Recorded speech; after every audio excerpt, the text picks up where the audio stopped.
Hello, friends. Welcome. It's been a long time, a couple weeks since we were back here in Satisfactory, but we got a mess over here. We got to figure out what we're doing with that. Last couple of times we were in here, we were working on this Christmas event, which is now over, but the items that I built are still there. I was going to try and have the whole thing completely done before we streamed again, but I was not able to get that accomplished. We just have a couple more things that they want to add to the tree, but it's going to take, I don't know, 20 hours in game to make all the rest of the garbage, so I just said, you know what, we'll leave it alone. We'll let them keep building their stuff, and we'll just come back to that at some other point and get that finished up. But I digress. It's good to be back. Satisfactory. Good to see you guys in chat. We got all sorts of good stuff to get to today. We're going to do oil over here. We've got plenty of... I always forget what these things are. But we can now make power storage, batteries, all sorts of fun stuff. We've got refineries. We've got oil extractors. And we're going to get into some other fun transport-related things as well if we can. But yeah. Let's see, who is in chat today? Let me go ahead and... scroll back up. Okay. You're about to graduate with a doctorate, if I'm reading that correctly, Alex. Congratulations on that. William, good to see you. Devilish fun right there at the top. Right when I had the original start time before I delayed it. Blubs Blabs, good to see you. Kurt, of course.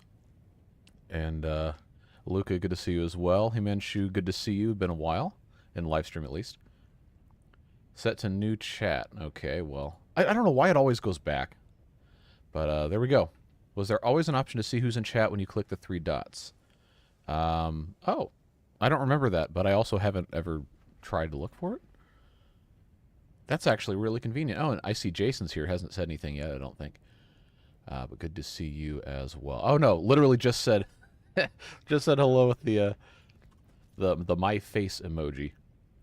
Accepted the thesis? Well, congratulations. That's exciting. Scheduled the defense, so hopefully things go well for you. Cool. I say as I put my fingers on the wrong buttons on my keyboard. Alright, so I don't read that many kanji. I just right-click translate it. Apologies. Gomen nasai, as they say. But give me a second here. We got to go back over to our... research hub and figure out exactly what we need to do here. Plan for today is to get into oil production. There's an oil field kind of on the other side of that rocky outcrop over there. And that's going to solve a lot of our power problems. Because right now we're not really producing that much with our coal plants. We've got all sorts of other stuff we've got bogged down, distracted with. But we'll be moving right along with that. Don't have any money to donate today. Could I please say stop that? Never obligated to do anything. But you're always welcome to be here, regardless of if you throw money at me or not. Don't be ridiculous. But I want to get into monorails because I think trains are cool. I don't know that we're going to be able to get there in this. I almost called this an episode. It's a stream, but that would be something I would very much like to do at some point soon. Also, block signals, a.k.a. train signals. Yes, there are train signals. Chain signals, for those of you who remember the disaster that was Sweet Transit, but I digress. We've got all sorts of fun stuff to get to. And if we want to get into making oil, we have to have refineries. We have to have oil extractors. Theoretically, there's 4 of those over there, and they're going to each need refineries and all sorts of different stuff. But there is a substantial amount of resources we have to get to be able to build those. Yes, Sweet Transit. Yes, chain signals on every possible location. No, because this game does not incentivize you to cheese it that hard. So I don't think we really need to worry about that. But just to get started here, I'm going to have 1 oil extractor and 1 refinery so we can start producing some sort of power. We got to make more motors, which is always a fun thing because we haven't automated hardly any of that stuff. Let's come up here. This is making the automated wiring, or it was, for our space elevator. But that is no longer the case. We don't need to make any more automated wiring, so we can, first of all, either disconnect this or we can just decide, hey, we want to make a versatile framework, but we're also not automating the steel beams. So I don't know. I'm kind of tempted to just, you know, unhook this and do something completely different. We're going to need motors, which are made up of rotors and stators, so I will just swap that over, pop those in there, and we'll take the overclocking out because that will completely destroy our power grid. We need to make some more stators. So I thought I had some of this stuff put in here. Okay, so this is feeding into that. This is feeding into that, and of course there's nothing in there. This is making rotors. We might as well have this just feed directly into this conveyor right here. So this can be our rotor feeder, and then we just need stators to come in here. This is already making stators. Look at us go. Look at us go. We thought, and we decided we were going to be smart, and then I forgot about it for 2 months, but we're back. we're gonna get stators going in here. So those guys need steel pipes and wires, and that is not what's going through here. And it's not going to be what's going through there, so we're gonna have to just kind of, I think, manually feed this for the time being. I can make 10 per minute. I can probably make them faster than that manually, which is why we were doing that in the first place. But let's go grab some wire from our other little factory over here. Go grab some wire, we'll go grab some steel pipes from the other side of the map, and then we'll do that. As soon as we have enough to actually start making some oil stuff, we'll head over in that direction, and we'll try to get that going as well. So I'm just going to go ahead and get a couple stacks of these guys. And we've got cables. I'll just make sure I have 2 stacks of those is probably fine. And we'll move on with our lives. Well, hello, Disarrayer. Thanks very much for the gift membership. Looks like He-Man-Shoe's going to get that, so welcome back to the Beard Boosters, my friend. And now I got to read back in chat because I was talking this whole time. Hey, you guys chat too fast, it scrolls up. Okay, what in the world is... Alright. You want to know the cost just to bind my thesis for the defense and abstracts projected cost in USD? No, there's no way it would be that cheap, William. $890. Wow. I mean, I get it. That's 20 copies, 100 abstract pamphlets. Wow. All right. You know, for that kind of amount of printing and binding stuff, that doesn't seem like that's that expensive, but it does add up.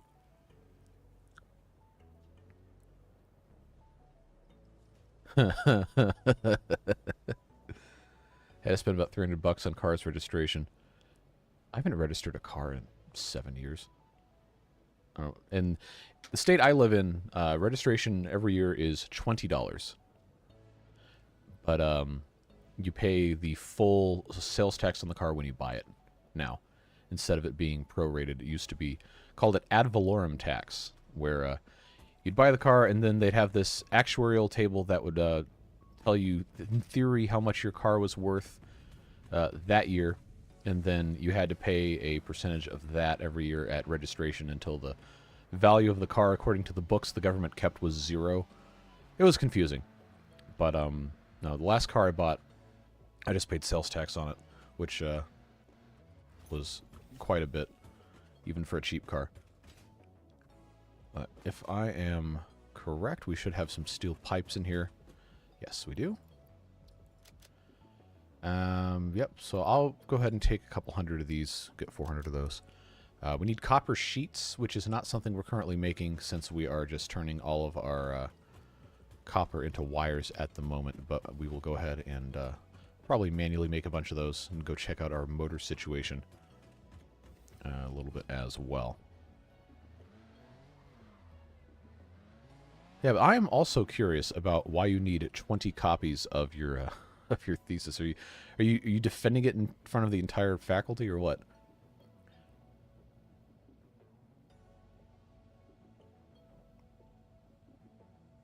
Oh, and now I got to scroll down. Oh, okay. Disarrayer gifted another membership, and Alex has one. So, welcome back. Thanks very much again. I'm already behind. Well, that's because I try to read everything. It gets me caught up in the problems in here. A skill issue. No, I read plenty fast. I can't play the game and go to the other monitor and scroll that chat and so on and so forth. Where's the Euro key on a German keyboard? Oh, you have to do a weird key combo for that? You can't... All right, so on the US English layout keyboard, our $ is...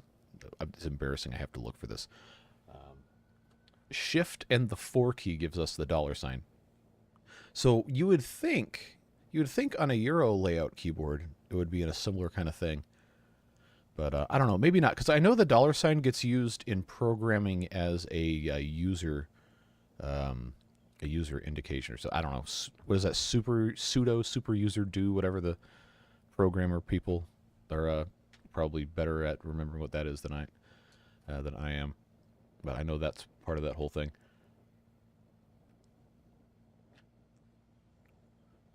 All right, now I gotta scroll up and down.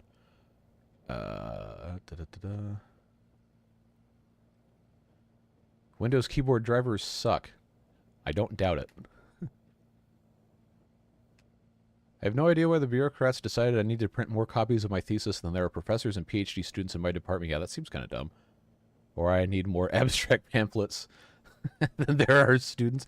I don't know, maybe they just want to have extra copies of it or something, but I feel like they shouldn't make you pay for that. I feel like you should just be able to submit it digitally and they can print as much as they want. Unless the intent is just to punish you. I don't know.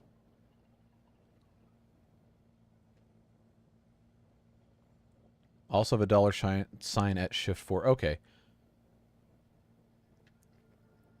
Yeah, American cultural imperialism. How about that? Anyway, moving on.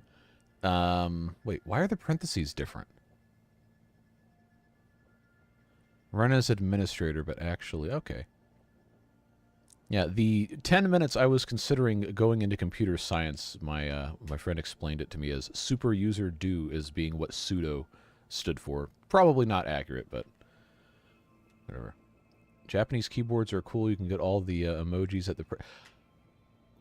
All right, now, is that all the emojis at the press of the key, or is that because people take hiragana symbols or whatever and just use them as emojis? Like using, what is it, she goes into the weird tilted smiley face thing. Don't bother with it and let LaTeX handle typesetting quotation marks. I'm assuming LaTeX is an IDE or something. If that's even what those are called. The intent is to financially ruin me. Sounds like higher education to me.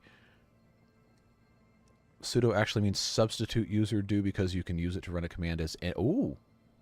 Okay. Well, that's good to know. Kurt, I'm not reading that.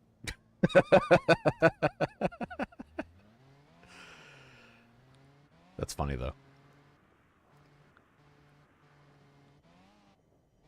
I wish I could steer this in the air. I know that's not how physics works, but was convenient.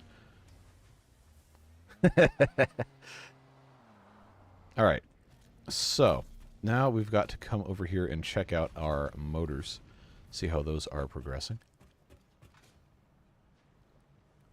Of course, they're not progressing because I didn't make stators because I hadn't fed the thing.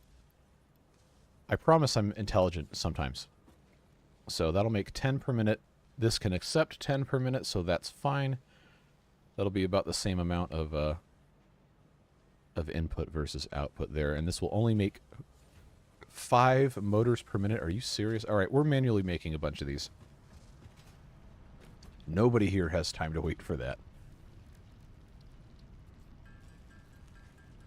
LaTeX is a typesetting language. Basically just write stuff and it takes care of formatting. Okay, so you say typesetting. Are you talking about authoring text, or are you talking about coding? Because I always thought all that stuff was specifically for doing software development. Live stream. Yes, hello. Welcome.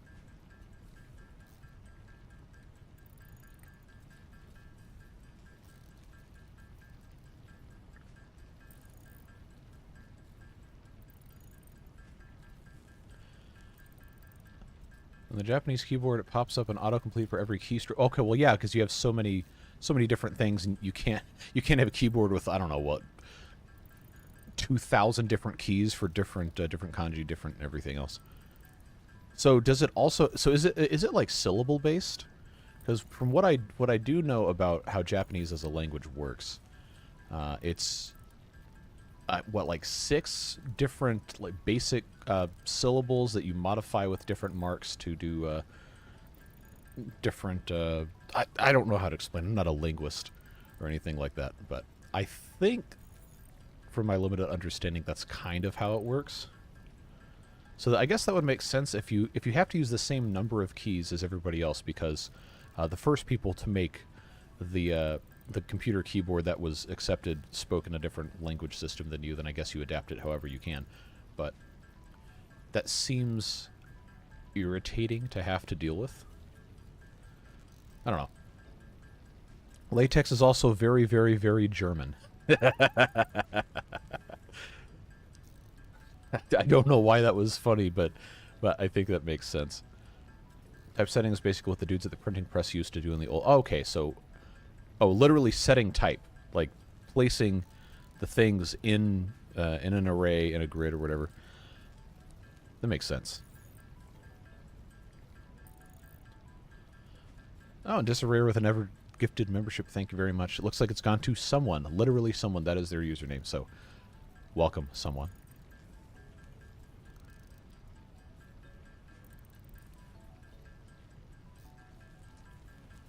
I'm not sure that Alex meant that was very, very, very German, literally as in Germans made it, but probably more of a dig on the rigid, what's the term I'm looking for?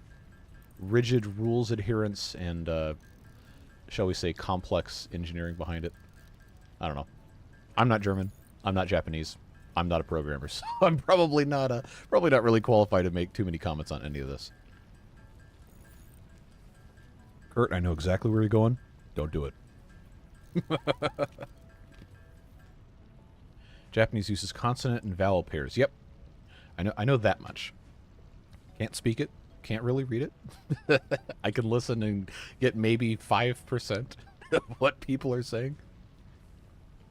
Have you gotten the Super Bowl? I have not been following the NFL playoffs, regrettably. I've got a whole lot of stuff going on. I just have not kept up with it. So I don't even know who's playing in it. I know I've lost my my ability as a red-blooded American to exist on this planet by not knowing who is playing in the Super Bowl.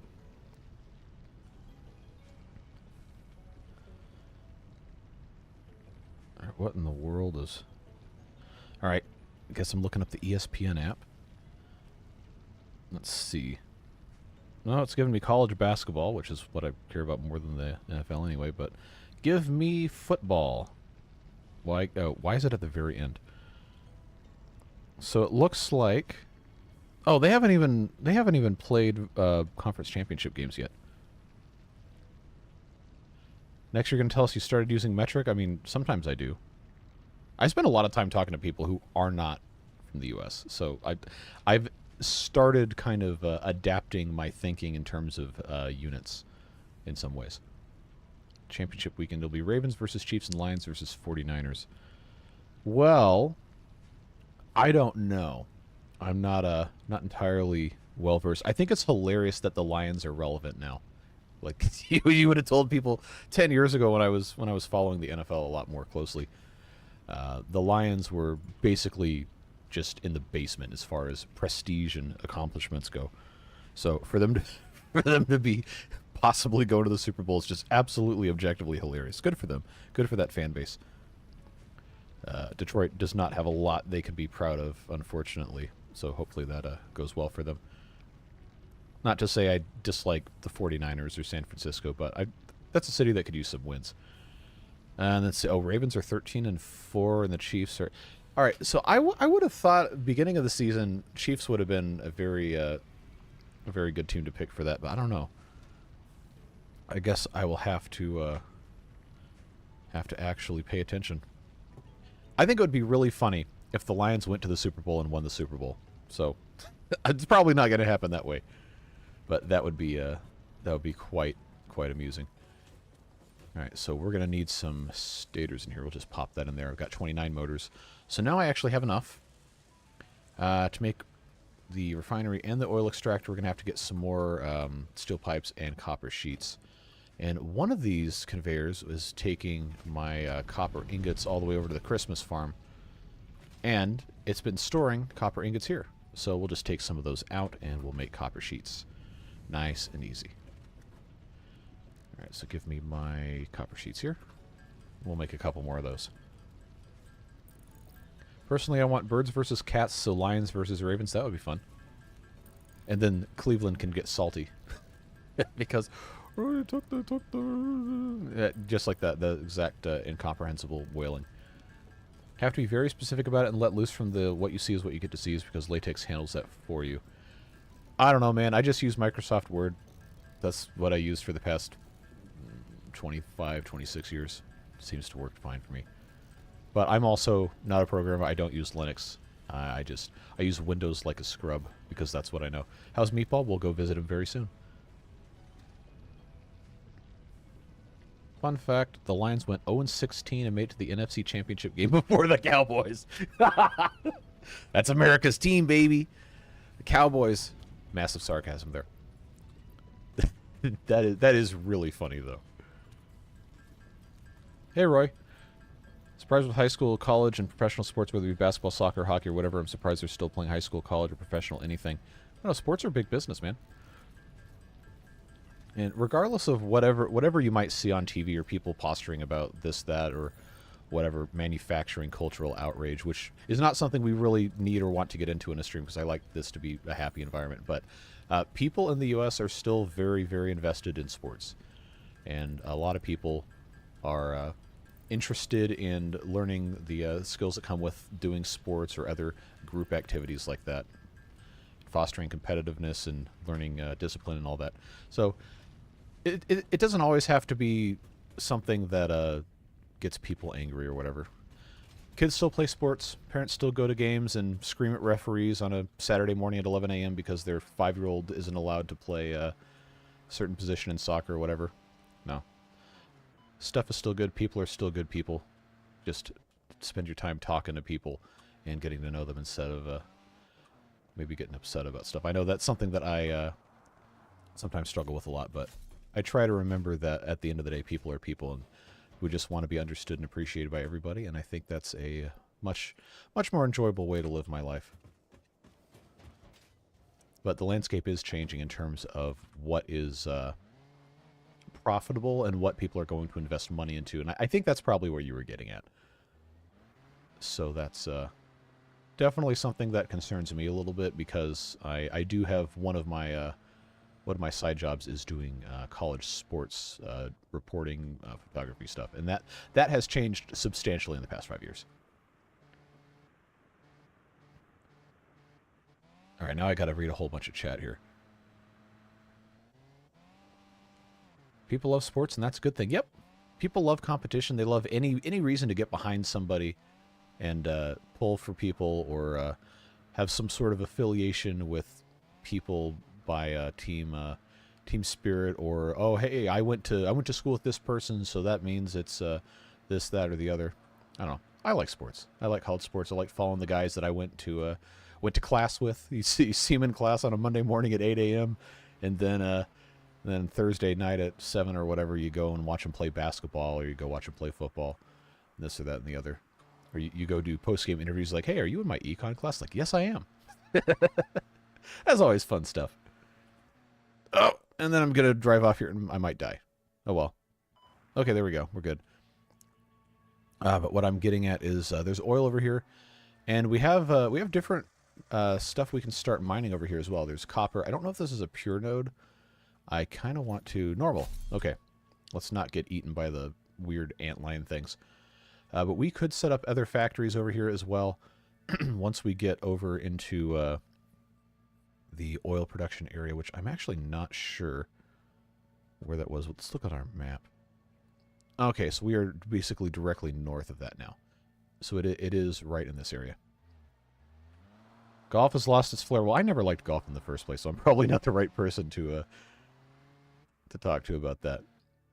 I don't know. The whole, and again, we don't need to get into geopolitical whatever, but when Saudi Arabia basically bought half of the most popular golfers in the world and made their own tour thing, like, all right, this is no longer about like the love of the game. This is just trying to wrest control of a cultural property from somebody else.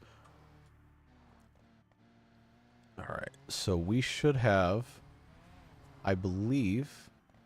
Now, I'm probably going to get myself lost talking about all this other stuff. But there is oil somewhere over here. Maybe we'll find something else that's fun. Who knows? Yep, there it is. I think. No, this is water. Now where am I? This is like a hot spring kind of thing. Oh, this is a different area entirely.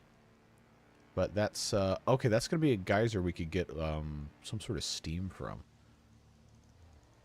We'll come back and mess with this later. We got to go due east, I believe. There we go. Cool glowing mushroom stacks. This game is really cool in the way that it world builds this alien planet. It's very, very interesting looking. All right, I believe... Yeah, okay, the oil's on the other side. That's why we couldn't find it. I was like, okay, it's the correct height, but we're not in the correct spot.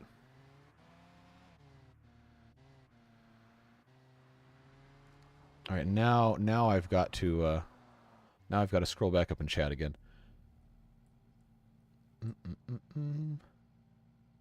I don't know what an H-box is. I can only assume that's something that is trauma-inducing for people who use latex. Let's see. Tom Brady changed how I view age. And Tom Brady is just an outlier in every way possible. He's playing in the NFL past 48. Well, yeah, Tom Brady's just a machine, man.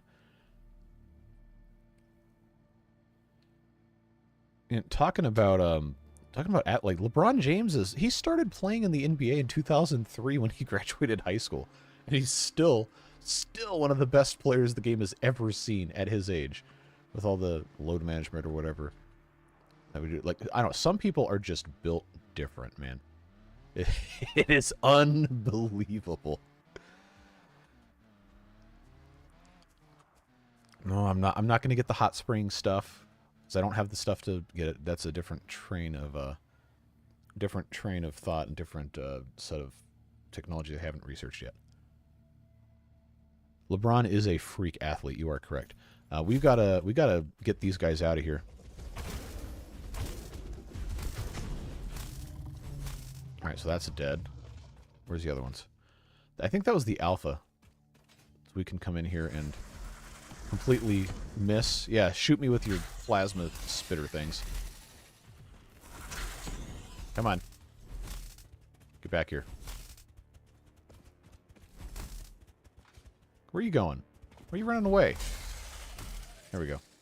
Plasma spitter remains. Spitter remains. And then there's going to be big ones from the guy over here. Of course, as soon as we build a building and turn it on, they will stop spawning here. We have a normal node here. We have a normal node here. I think one of these is impure. And then there's a fourth one somewhere else. If that is impure, and then up here, I think, is the fourth one. And that is normal or impure? Impure. Okay. So we want to take advantage of these two right here. He says go into the wrong two. Where's the... Oh, they're literally right next to each other. Yeah, so we want to have these two going here. So we can do oil extractors, and I can only build one presently. So we will just kind of put this wherever. I will come back and do an actual proper factory floor here. I also don't know what the orientation of the map grid is at this point. Where... Foundation, if we have this set... Okay, so yeah, we're going to want to have that... Is it actually doing different height things? Huh. All right. Well, we'll get that figured out. But for right now, I'm just going to set up a thing and have it start going here. Production, oil extractors, yes. And then we'll put a refinery right next to it so we can make oil into other stuff. Again, this is all going to get ripped out, so it doesn't have to be pretty. That's all right. There we go. So the extractor is going to extract, as the name implies. Refinery has a whole bunch of different recipes. Remember, we unlocked this pure copper ingot one a while back. Could be a very, very lucrative thing for us if we had this water able to be pumped in, but we're not quite there yet. So we can make fuel with the byproduct of this, whatever, I forget what it's called, but And then residual fuel you can use from the waste oil or whatever this thing calls it. But if we want to make plastic, we can make the different whatever the purple thing is, or we can make rubber, or then we can make residual from the remnants of all that. I think probably it's going to make sense for us to make plastic first. We also have the option to later on research refinery, or not refineries, oil, what's the term for it? Generators or whatever, where we'll actually burn oil or fuel or what have you into create power. But for right now, let's make some plastic. Crude oil, 3 cubic meters per minute, or not per minute, 30 cubic meters per minute. But 3 cubic meters, it'll turn into 2 plastic and 1 cubic meter of heavy oil residue. Have to have a storage for that.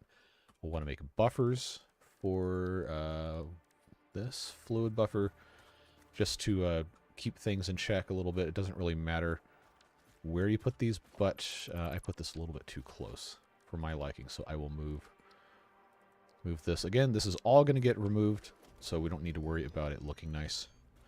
We'll just put the buffer between. I guess it doesn't really matter. If I can get the pipes to play nice, then I will keep these here. If not, then we'll have to just kind of leave it alone. That fits, and that fits, so I guess that's fine. This will, of course, keep crude oil in the buffer, and we'll put another one on the out to get our residue. So that's fine there. Yeah, so this will output, hold on. This will output the heavy oil residue, which will go here. And then I'm pretty sure the heavy oil residue has to then be refined into something else. Or I can just make the straight up fuel. Should I make fuel first, or should I make plastic first? I feel like plastic's going to be more immediately useful. Oh, now I got to read through chat again. All right, hold on. True bliss of burnout syndrome. Oh, don't I know that?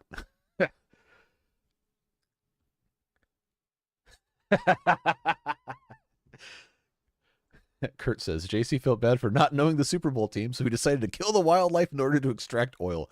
Yes, the other solemn duty of Americans is to destroy the environment for profit. Have you seen Kerbal Space Program 2? I have not. I played the first one, oh man, 10 years ago when that came out. I spent a lot of time in that. Was not very good at the game, but I did really like it. That was a whole lot of fun. I would be interested in trying the second one. Let's see. Oh, hey, Steve. He says 4 minutes later. Let's see. How's everyone today? We're having a fun time playing Satisfactory. Glad to see you guys again. It's always nice to get to hang out with everybody. Not good. Thanks for asking. Oh, I hope it goes better for you, Luca. Yeah, a lot of Europeans in chat. It's actually the dominant live stream viewers are the people in Europe, by numbers at least, depending on when I stream.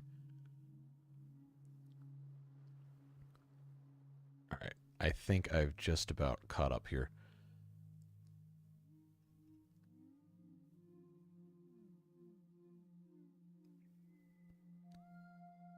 Beans, what are you talking about?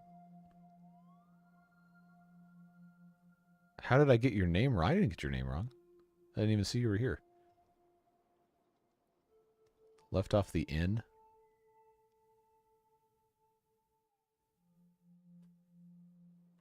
No, no, no. I was saying hi. I was saying hi to Steve, who uses the Romanized Japanese phonetics pronunciation of his name because we had like 5 Steves. But anyway, I just now saw that you were here. WM, hello as well. Who else has come in here? Suspicious white powder A, B, and C. Yeah, maybe don't brag about that. Waste product given off by landfills is methane. One day the landfill. I don't think they're going to explode. Have you actually gone in and see what they do with all that methane? The one that is near where I live actually has. I don't know if you've ever gone and seen. There's my coffee cup.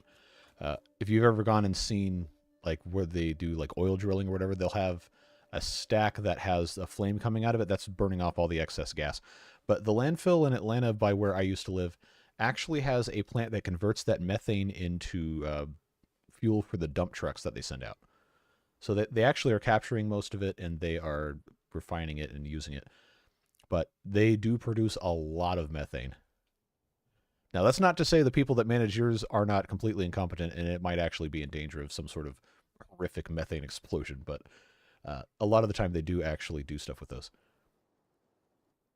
Same names are annoying. Yeah, I think at one point there were 5 or 6 Steves or Stevens in the Beard Boosters, and it was very hard for me to tell them apart, which is why he put his name in the Romanized Japanese phonetics.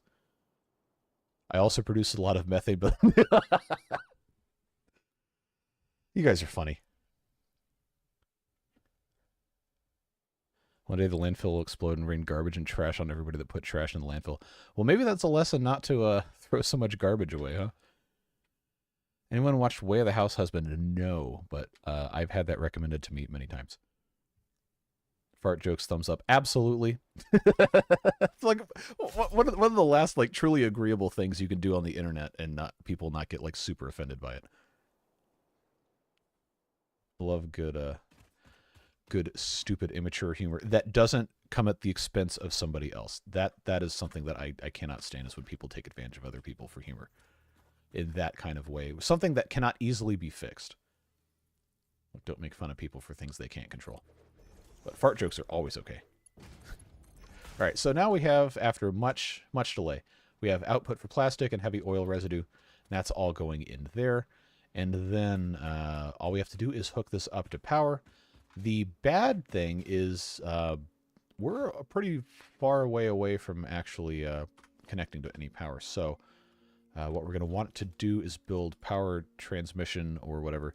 We have these power towers we can build, but all these are basically just really tall power poles, and you can span stuff for a longer distance between them.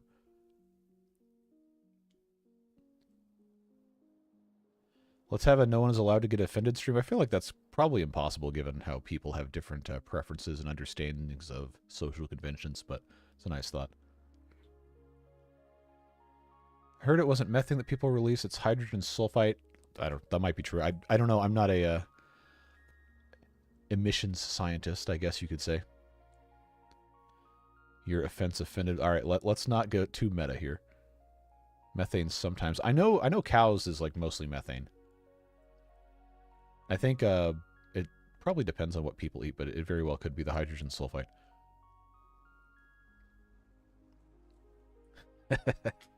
All right, let's just build a couple of these power towers because I like the idea of having these cool new things we haven't played with before.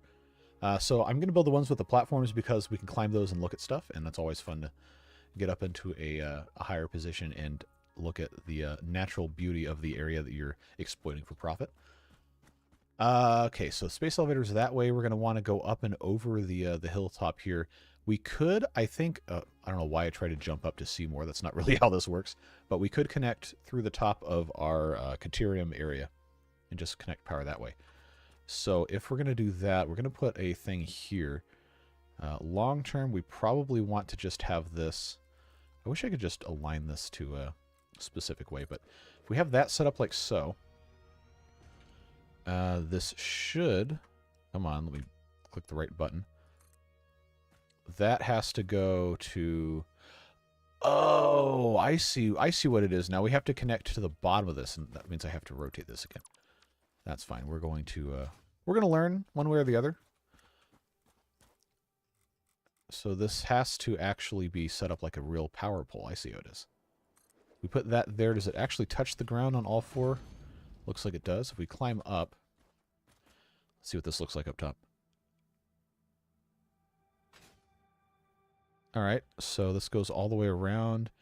That's a pretty nice vantage point, actually. I like that. So that is what we will do. I guess I have to see what I can get away with here. How far away can I go? Can I actually get all the way up there? That seems pretty tall. If I can actually get this up where I want it to up here. I think that's going to be a big help, but I don't have, let's see, I want it to go up there, but I think it's probably too far away. I wish I could go into photo mode and zoom in. And also, oh, hold on. Oh, this is so dumb. But if I can get a little bit of a better handle on how this is actually set up here. Rotate that way. And keep this more or less straight. There's got to be an orientation that this actually... Aha, I saw the blue. Come on. Show me some blues. Show me some blue. It's right there we go. Ah, but that's... Oh, I didn't want to take a photo. I wanted to play... Stupid thing. All right. That's why we don't use photo mode, kids. Kurt, I'm not reading that, but if that's actually what you're going to call that, then my condolences to you. Where... See, this is what happens when I get excited about new stuff I don't understand. There's one spot this is actually going to fit in, and I cannot find it. All right. Sniper mode on the mouse DPI. Let's go. Give me this spot here. There we go. Nope, can't use that. We got to get out of build mode. So, assuming that is in the correct spot. Wow, that is hideously ugly. Just kind of floating, floating over the side there. We'll get that properly built at some point in the future. But now that that's here, we can come in. We can put a Mark II power pole. Oh, I don't have iron rods. Okay, well, never mind. I guess we're not going to do that then. Oh, and now I'm going to die. Oh, cool. I didn't. Neat. So I need more iron rods so I can connect all this together, and then we can come back and mess with all that and make it look nice. Where's my car? There it is, over here.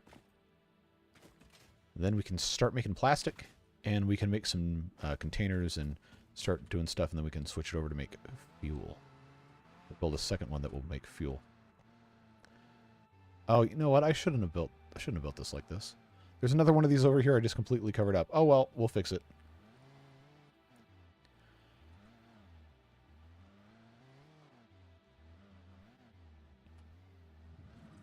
Alright, there we go. So when we come back, we're probably going to have to kill those things again, but that's fine. We just have to remember how to get out of here. I think there's a ramp somewhere. No, it wasn't there. Yeah, that's the cut through, but you have to go through this way to actually drive. You can come back that way, no problem.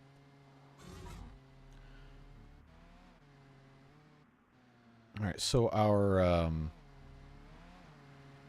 thing is connecting on that side right there. So we could actually, if I can build another one of these, we'll be in good shape. We can just connect it right here, and that'll be nice and easy. So let's drive up. We're going to have to redo this also, because the trucks are not going to be able to get up this slope whenever we start doing that.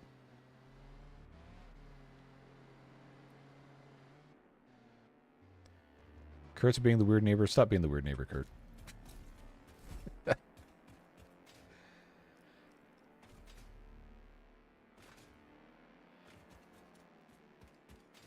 Alright, and there's probably going to be some dudes up here we don't want to mess with. But this is our power pole, our power pylon, I guess. Oh, this is so ugly. Just coming off the side like this. If I'm standing up here, I can probably actually build this again from up here. So let's get rid of that.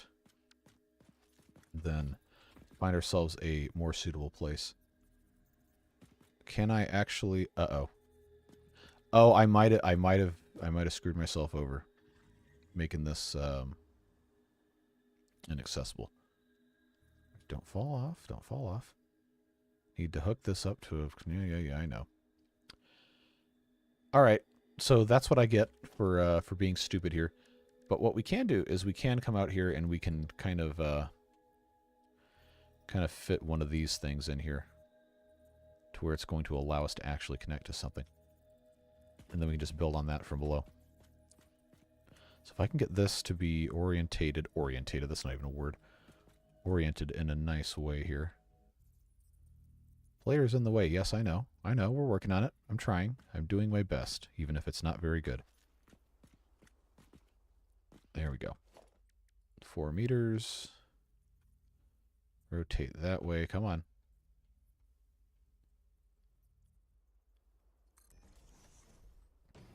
All right, so we will... wait, why is this not... For whatever reason, I apparently am unable to do this correctly today.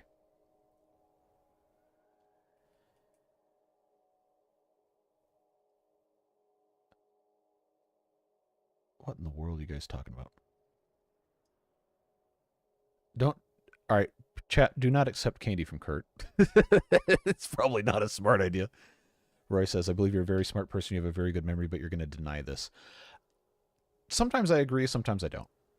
It's frustrating when I'm not able to remember things that I feel like I should, or understand things I feel like I should. Imposter syndrome, I think, is probably the best terminology for it, but I appreciate it. You ask my parents, they'll tell you I could conquer the world or do whatever, but sometimes I just do not feel the same way. That's okay. Supportive people are very good. Very nice to have those in your life. Are you going to mention the live stream he swears you didn't schedule? Look, I don't know what you're thinking about, man, but I did not. I did not have a live stream scheduled that one time. Disarray gifted another membership. Thank you very much. Appreciate it.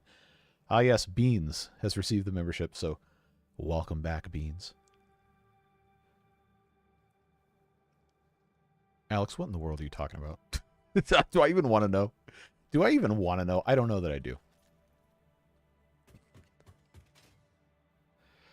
All right, so I think I'm going to have a 3x3 to fit this on here. Are these all facing the same way? They are. Good. That was going to be a very annoying thing for me if I did not have those all facing the same way. Now, why can I not... It's so annoying. It lets me place this further outside of the range of my selection than it lets me actually select stuff. Oh. See, alright, the problem is, look, with you, sometimes you guys lay the innuendo on so thick that I don't know what is and is not inappropriate. Don't accept candy from anybody and don't get in the van. That is good life advice. How'd you know I have a van? Well, when you started talking about giving candy to people, I think that was implied. Alright, so here's what we're going to do. We're going to zoop. We're going to change, if I can remember how to even do any of this. Build mode, build mode, build mode. R. We're going to zoop. Probably that way. Run out here, see if I can get in range of this thing. Because I have to be able to actually place these. It's not going to let me do this, is it? Oh, that's so frustrating. As long as I don't fall through the currently being constructed area.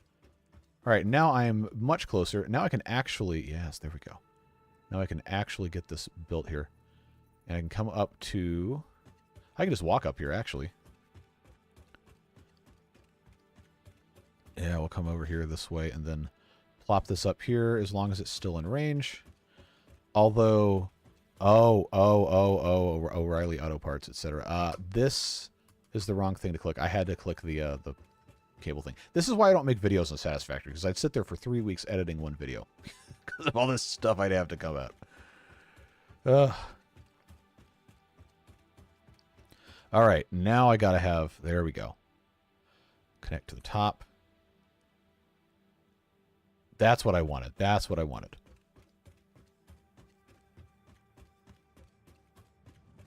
Roy says, so been in the chat for a little bit, didn't say hello to everybody. Hello, hola, and konnichiwa. Yes. And then Alex replies, Ohio, and I know how to read that one. Not Ohio the state. Ohio is in the Japanese shortened Ohio gozaimasu greeting. Do not roast my Japanese pronunciation. I'm American. I'm allowed to be wrong. That was sarcasm, by the way. Hello, Melinda. I will play Oxygen Not Included at some point. I know you're going to ask again. All right, so this is going to have to be rotated. I think this way right here would be nice. So, oh, this will actually go all the way over here now. Ooh, so that means I don't have to build that there. We can get rid of it. I can just bring this all the way over here if it actually stretches. Quote unquote, I'm disappointed you're not playing Oxygen Not Included. Yes, I believe we've addressed that already. No, but real talk, we will at some point. I just got to get through all this other stuff first. All right, so pylon, if I can get this to actually sit nicely on the ground here without having to build something else. Too long, too long, too long. Okay, so that seems to be just about the limit here. So we'll go... Oh, I got to find a flat spot over here. Come on. You know what? We're just going to do that and be okay with it. Because there's more important things in life than stressing out about where stuff goes in a game. All right. I will tolerate that. That is fine. That works. Oh, Disarrayer with 5 gift memberships. Thank you very much. Appreciate it. Looks like we got Roy back on the Beard Booster train. Jay Jensen. Is that Sharmanand Sharma Mara Not a Bandicoot as well? Welcome and welcome back to some of you.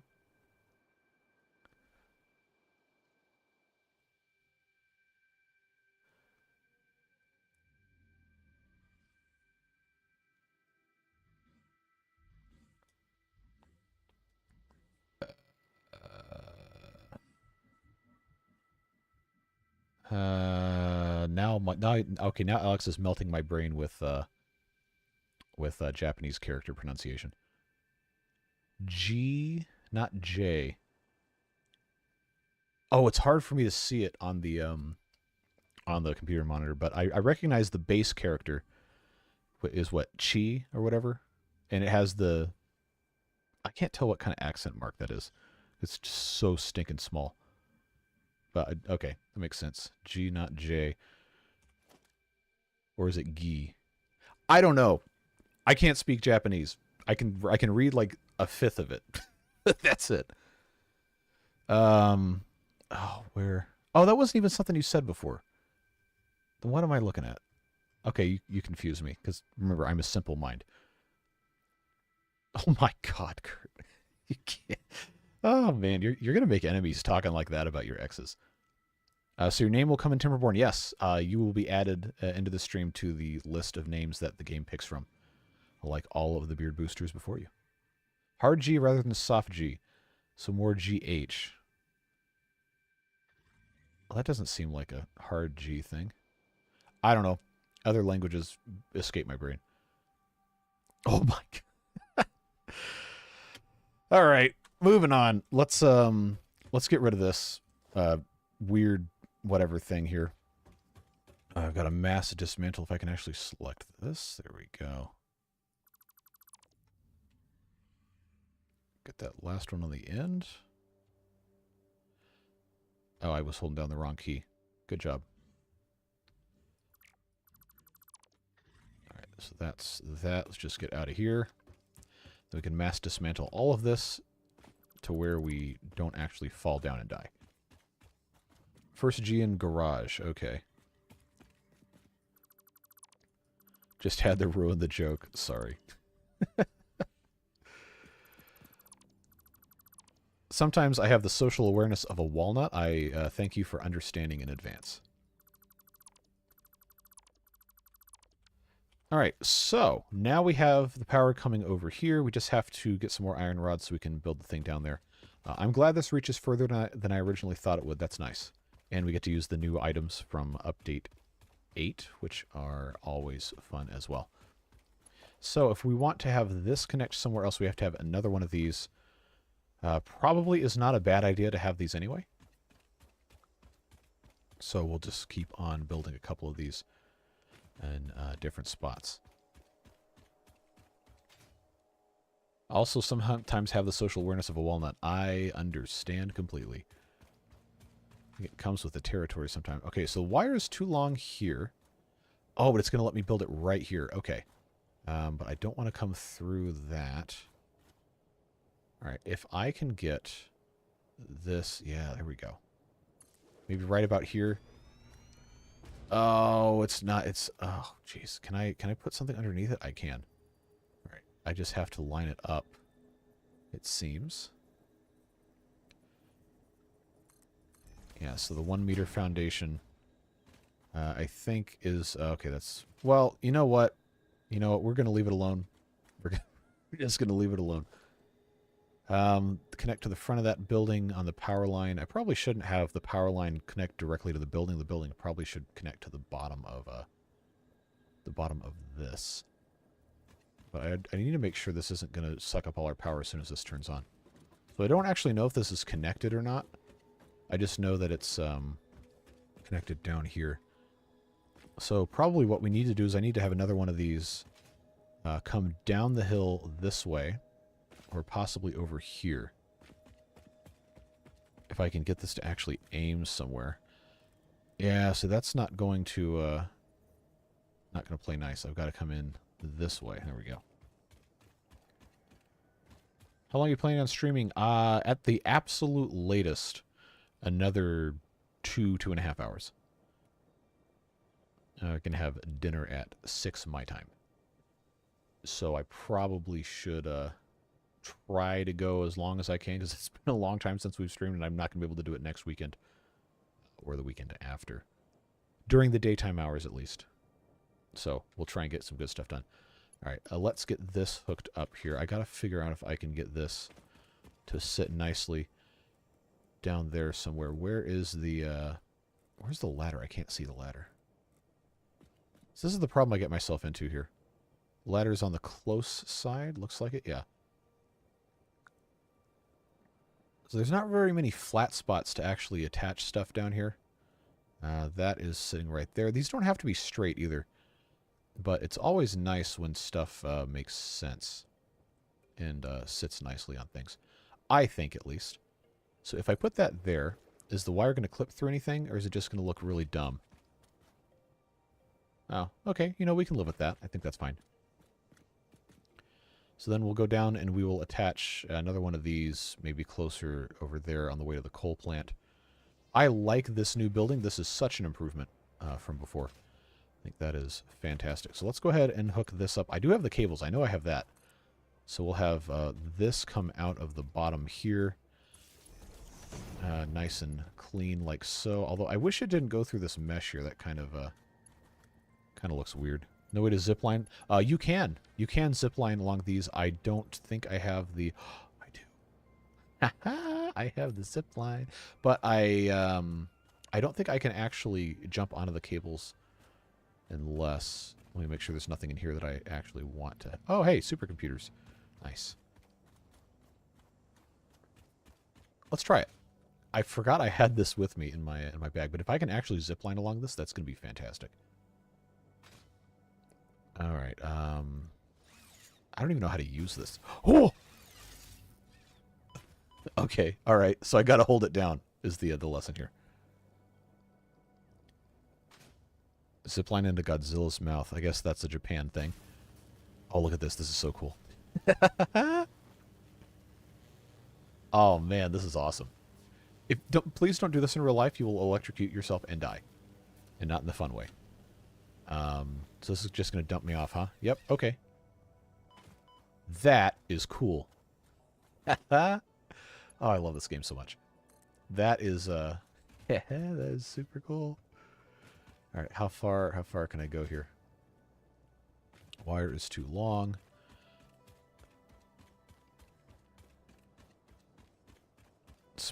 I haven't listened to Smashing Pumpkins in a long time. Man, that's been years. Maybe decades even. All right, I put this here. This is a nice flat spot. Go right like that. That works nicely. Although I probably going to want to rotate this slightly. Oh, no, I can't because then I have to walk all the way back over there. Yeah, that works. Since we're on a roll, we'll just come over here and take this as far as we can.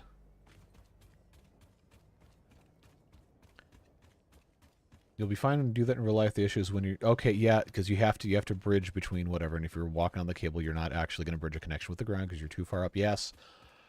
However, comma, don't do that. You can walk on the live cables, yes. Doesn't mean it's a good idea. You're not going to die immediately, but you might get into some severe legal trouble. Wire's too long. All right, how far can I go then? And do I want to come up top here? I probably do. Come on, let me get up here. Wire's too long, wire's too long. But it's not too long here. Okay. That's going to be the right orientation. I guess it doesn't really matter. I'll just put this here. Just check to make sure this isn't kinked super bad. No, that looks fine. Alright, but I can't make another one of those because I don't have enough steel beams. So we will have to go find some more steel beams. I think I have enough otherwise. Yes, just need more steel beams. Not being able to zipline down power lines is exactly what the government wants you. I mean, sure, do what you want, but maybe don't do that. People who service live cables from helicopters, now that's even scary. Yeah, I don't think you could pay me enough money to do that. Just does not seem advisable. Wait, why do I not have any beams here?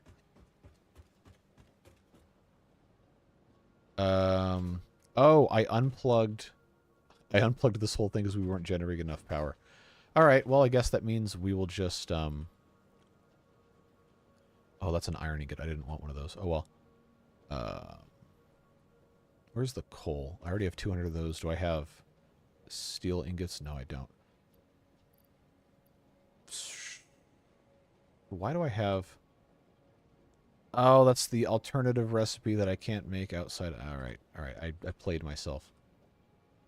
I did a stupid here is what I did. So I need to hook this back up to power is what the issue is. Unless I have iron ore, which I do.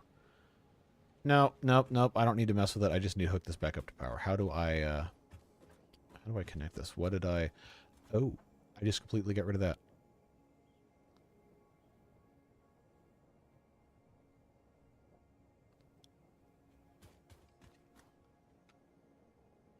Yeah, actually getting struck by lightning or getting messing with like live cables and stuff is a very, very bad thing. You will die. Don't do that. It is a thing that does happen sometimes when people are in a vehicle that has driven over a live power cable or whatever, because the tires will insulate it from the ground relatively well. But if you get out and you complete that circuit or give a lower resistance path for electricity to get to ground, then you will die. Yeah, I'm glad you brought the helicopters with the giant saws underneath up, because I saw a video of that. Well, I've known about that for a while, but I saw a video of that the other day, and I just thought to myself, you know, it doesn't sound very smart to have giant buzz saws rotating underneath a helicopter and just swinging around. But that's it's probably fine if you do it correctly, but still a terrifying prospect.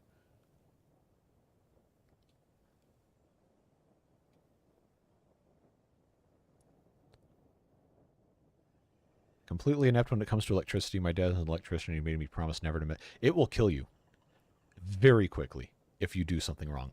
But also, over in Europe, you guys have higher voltage than we deal with.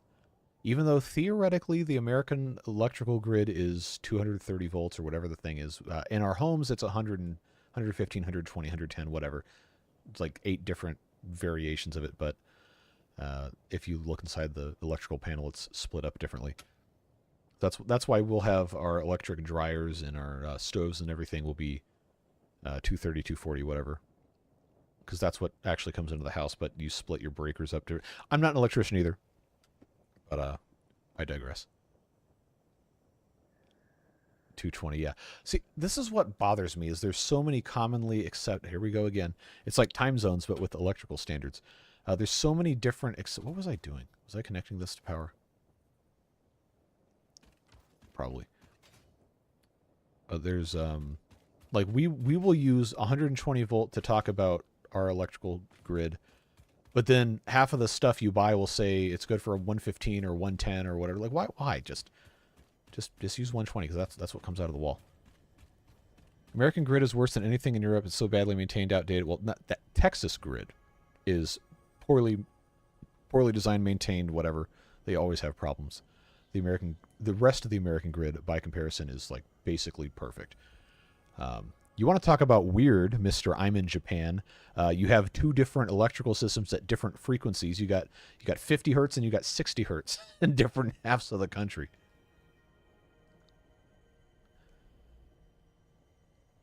$220 to $240 in the EU is yeah. So that's our electrical oven is well, we always call it 240. It's probably closer to 230 in actuality, but whatever. I just always thought that was interesting. Like, why didn't we adopt just that voltage for everything? I don't know.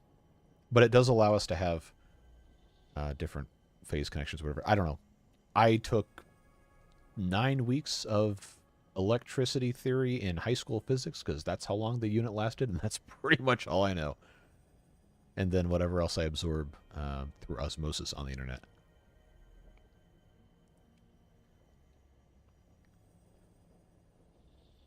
The textbook, when you get to what not to do, is just pages and pages of American case studies. Yeah, that's fair. But at least we don't have separate frequencies of stuff. I know, I just always thought that was so funny that you got half of Japan's on 50 hertz and the other half is on 60. And of course there's a reason for that relating to do with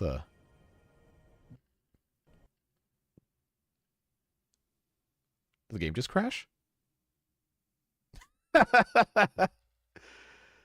Oh, that's funny. You guys still hear me in chat? Because the Satisfactory itself has crashed. We are very sorry that this crash occurred. Are you?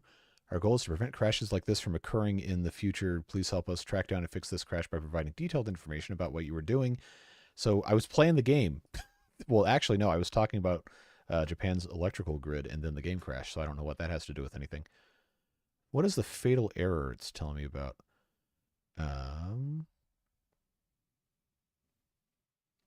DXGI error device removed. Error device hung. That sounds like a hardware failure to me. Let's see. Build agent. No, that's the game stuff. The Satisfactory executable is named Factory Game. That's hilarious. Anyway. So, I guess I will log files. Yes. I don't want Epic Games to contact me with email. They're not going to be able to do anything about that. All right, so you get to see the black screen and you get to listen to me talk. So that's fun. If you can still hear me, then it does work. But let's go ahead and restart the game, see if this will actually work. That's so weird. All right, let's see. Scrolling back up. Man, people watching the VOD are going to be so mad. It's like, where's the game?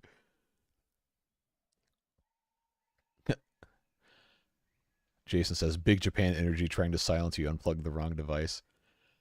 I don't know. I'd like to think I haven't made Japan that angry.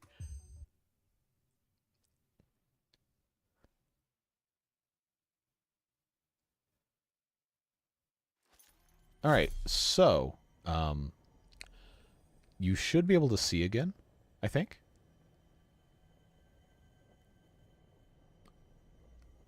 Run game as admin. I've never had that happen before. That's weird. Can we see game yet? We should. Unless my computer's actually flipping out and it's too hot. Okay, William says game back up. Alex says nope. All right, well, one of you is wrong. Oh no, that's not. You're talking about something else. So as long as the game's actually back, I think we're good. Get a drink of water here.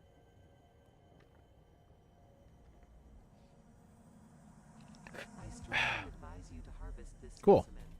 Man, that is so weird.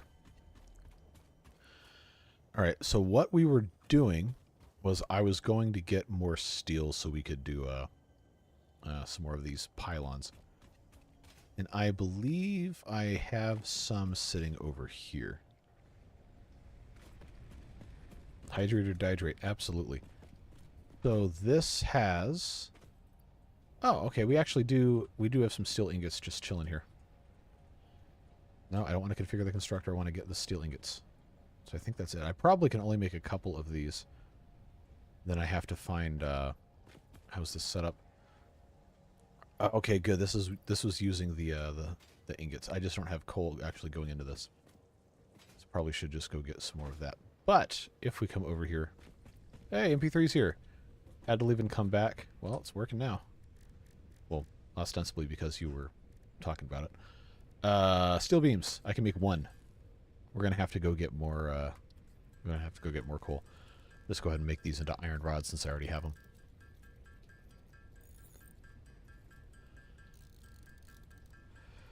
All right, let's see. What were we talking about? Different electrical grids. Yeah, we probably don't need to rehash that discussion again. Why does my Wi-Fi speed go down to dial-up levels when I connect my Bluetooth to anything? That's a good question. I don't know. That might... My first instinct would be to guess that your Wi-Fi is running on the same band as Bluetooth, and it's causing signal interference. Because I know for a while when... oh, man. This will be old. Cordless telephones, landlines. When those started getting really popular, you had 2.4 gigahertz band and the 5 gigahertz band on those phones, and they would drop calls if you turned your microwave on. And people were just flabbergasted as to why that would happen. But apparently it has something to do with the signals on the same band, and it was causing interference. Can you go take a bath? Thanks for being here, Luke. I hope the rest of your day gets a little bit better. What you were talking about before, but always good to have you hang out with us. Bath sounds nice. That's one thing I wish America had, was more hot spring kind of things. Shared device, I mean combined Wi-Fi and Bluetooth card. Yeah, I imagine that could have something to do with it. Laptop Wi-Fi and laptop Bluetooth connected to a speaker. Bluetooth as a technology is so weird. 'Cause I remember when that first came out, it was almost completely unusable. Unless you followed very specific like setup rules or whatever. Some devices would work, some wouldn't. So I hated it forever because it was just completely impossible to work with. But now I don't hardly ever have any problems with it. All right, now it's saying I don't have enough video to maintain smooth streaming, so maybe my computer is getting angry at me. I don't know. Infrared was awesome. My first smartphone that I had in 2011 had an infrared emitter on it. And all this really cool technology, like you could use it as a remote, you could do all this different stuff. Now you can't do anything with phones. I know that sounds stupid, but compared to smartphone functionality when they were all brand new, there's a lot you can't do with them anymore. Stream looks good to me, just joining now. Thanks for letting us know. I don't know what happened. I gotta figure out, I guess. I'm gonna get some coal here and we'll go back and get that all fixed up with our production up there. So I wonder why, if all of these are shut off. Oh, why is this okay, I know I had some of these turned off because I couldn't produce enough water to cool them. But I didn't think I had all of them shut off. Because right now I've got this one's on, that one's on. So if 6 of them are on, then I think we're probably okay. I just know I couldn't produce enough water because the pipelines couldn't carry enough water. I'm going to have to put Mark II pipelines in here. So I guess we'll just have to leave it alone. Did you ever use the phone as a remote? No, because I didn't have any other technology that would support it, but it could do it. Apparently, the computer needed a break or a rest. Yeah, I mean, that's probably true. Let's ride our coal conveyor here.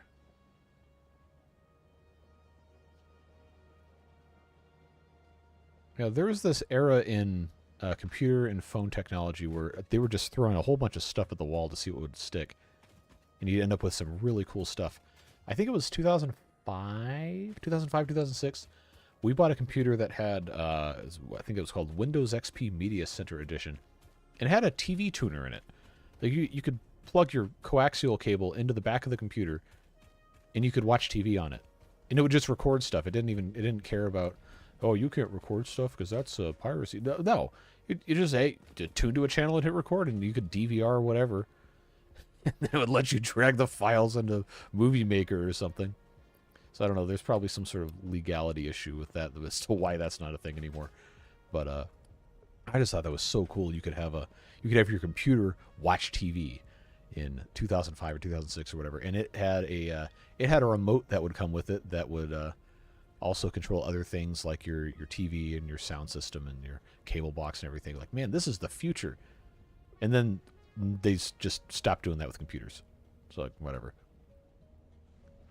It wasn't even TiVo. It was this was, I think it was HP, before HP just turned into a dumpster fire of a company. That was one of their things. I think when we got rid of that computer, I'm pretty sure I pulled the TV tuner card out of it.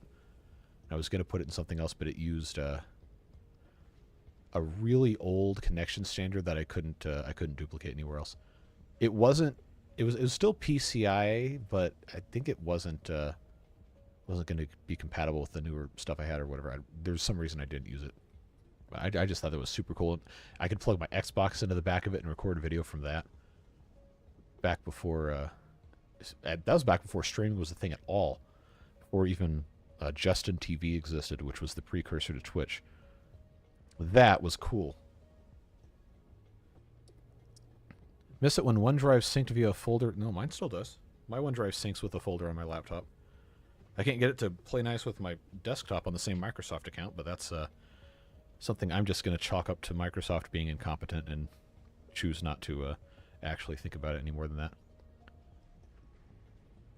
Try a €5. I'm sorry, not $5. €5 Bluetooth transmitter that plugs into the USB. Turn it. Yeah, they've had those forever. Yeah, that's actually how I've actually got one on my desk right here that I've had since 2005 or something. I had it hooked up to my first laptop long time ago, back in the Windows XP days. And I tried to have all sorts of stuff hooked up via that, but it didn't work for whatever reason. All right, let's turn this on so we can actually have steel being produced instead of sitting here talking about nonsense for 20 minutes. As much fun as that is. Yeah, I've used USB, Bluetooth, USB, Wi-Fi. USB Wi-Fi was not good. Oh, what was that card called? First laptop had had these expansion slots on the back, but I can't remember what the standard was. It was like a really wide flat connector with a bunch of pins in it, but it was a card that you physically slid 2 or 3 inches into the body of the laptop. Like, I want to say PC card or whatever, but I don't know. PC MCIA, that might have been it. No, it wasn't a smart card, I don't think. Or maybe I'm just thinking of something else. But I had one of those that was, this is how far long ago this was. Wireless G was a selling point of this because it wasn't A or B, it would do wireless G, and that was mind-bending speed to have wireless G standard instead of A or B. Practically killed by USB. Yeah, I believe it. That computer had USB 2.0. It had 2 ports, and I remember I couldn't use my headset or my mouse at the same time because the headset had 2 plugs. I'm not giving you innuendo. That's my goal, is not to fuel that kind of nonsense.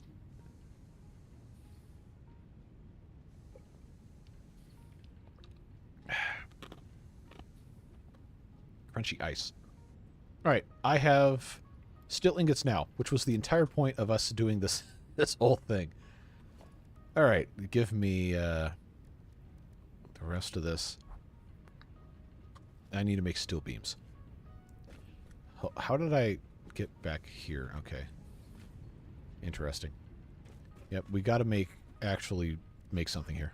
Give me steel beams. 23 of them.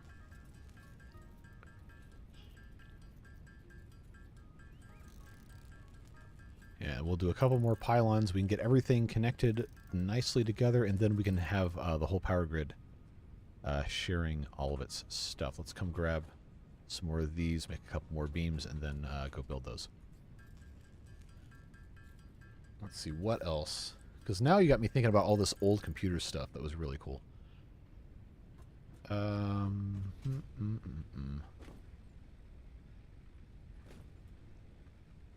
Where's the... There it is. The trick is to distract me with reasonable topics. Yeah, I'm not going to tell you that was incorrect.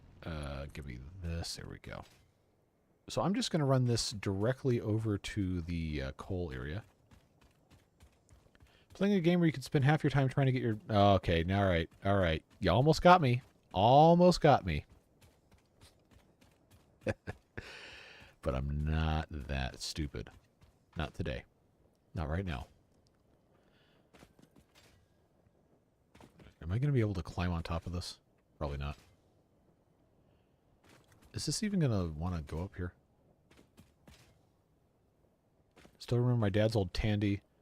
Back the kids nowadays don't know what MS-DOS. Yeah, there's a lot of young kids, and I don't want to turn this into a young kids are dumb thing or whatever. That's not the point of this, but there's a lot of young people that do not know how to use a mouse and keyboard. They just only know touchscreen. It's kind of terrifying. I've seen kids try to like use the like TV as a touchscreen to change channels or whatever. Like you can't do that. It's not how that works.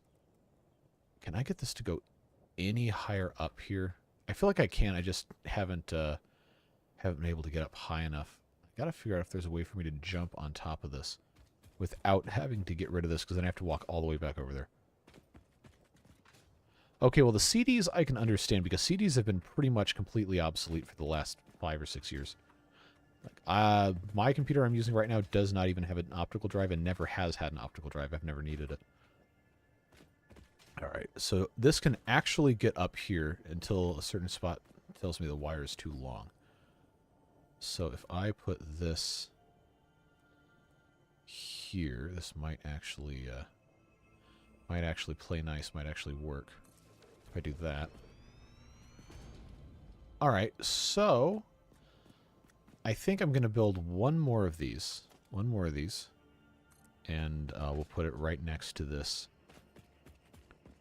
Where's the power coming out? Right there. I'll tell you what. We'll do this the smart way. And we will actually build a foundation for this thing. And I think the... I'm just going to have to go down there and do it. I want this to line up correctly with how this is set up. So that goes there. Goes there.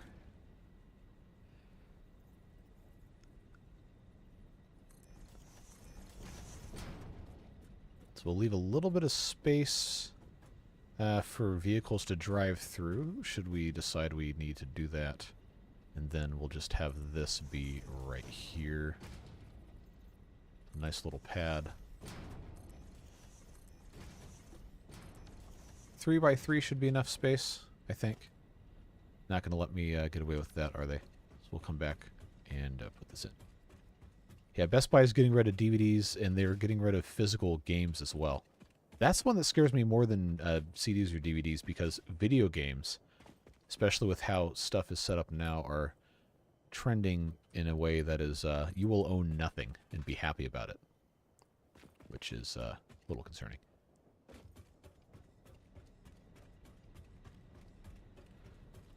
I'm not going to sit here and tell you that piracy is something you should be doing, because that's a very dangerous legal situation for me to put myself in. However, I am strongly opposed to the concept of not owning things, physical copies. I will just put this in I'll turn this way. Player is in the way. I guess I'm going to have to get out of the way here. So that's going to have to go this way. We'll turn the platform like so. I was trying to get this in the perfect spot. And I think this is just about there. Yeah, that looks good. So we put this up here.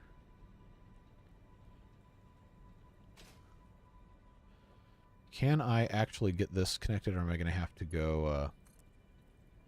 there we go. All right, so that's connected there, and then this can then come up with the help of that. Wait, hold on. That goes all the way up there, but we'll just... come on. There we go. Now the coal thing is energizing this. Going to injure myself again, but that's fine. I kind of wish this bottom node was on the outside instead of in the middle of this, because that's kind of weird, but whatever. So that is now no longer necessary to connect to this entire thing. I'm not going to get rid of the wires because those are there, but I guess we can just leave this alone. So this is now connected to this entire thing. That was the whole point of coming over here, to share power through the grid, and I guess we can just go this way. All right, now I got to read a whole bunch of stuff in chat.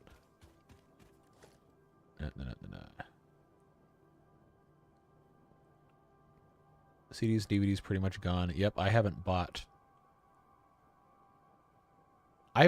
gone to a physical place to purchase an optical disc in a very long time. I've bought some online. CDs were made obsolete pretty quickly. Okay, so this is where I'm gonna stop you there, because I know you in person. I get to do this. But CDs enjoyed a very, very long period of usefulness before MP3s. The CDs were introduced in the 80s, my dude. I've got some from the 80s. But that was the dominant media for music until probably the iPod came out. That's a long time. That's like 20-ish years. And then you could put MP3s on a CD and actually have it be read by a CD player sometime around the same time, mid-2000s. And then once everybody started carrying around MP3 players, and then especially smartphones, so that's when the CD died.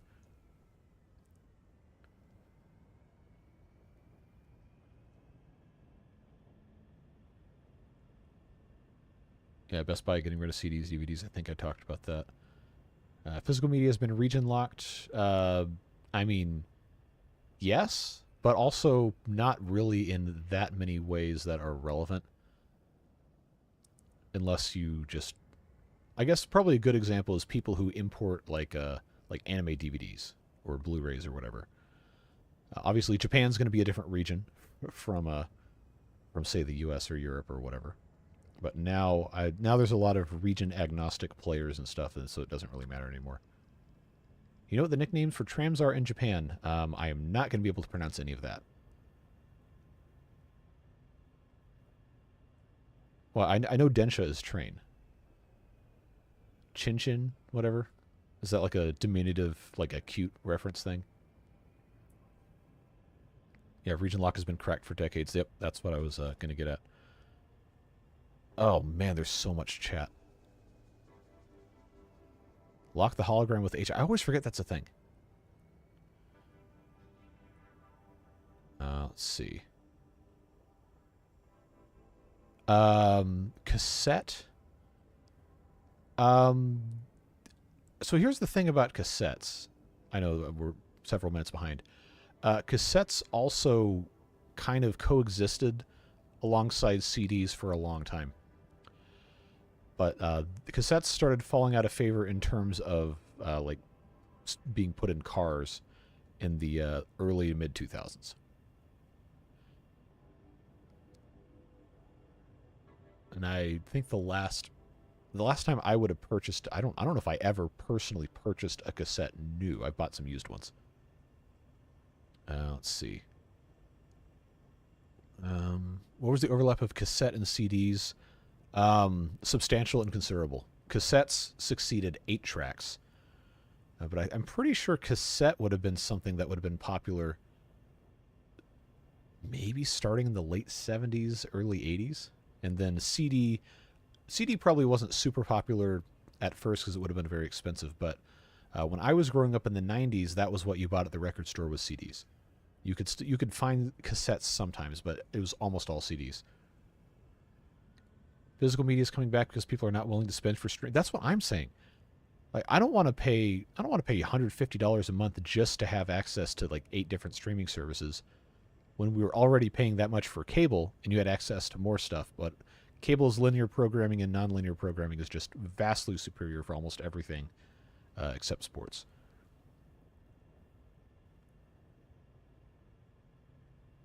VPNs overcame region lock to a certain extent. Now a lot of those services detect you're using a VPN and kick you off.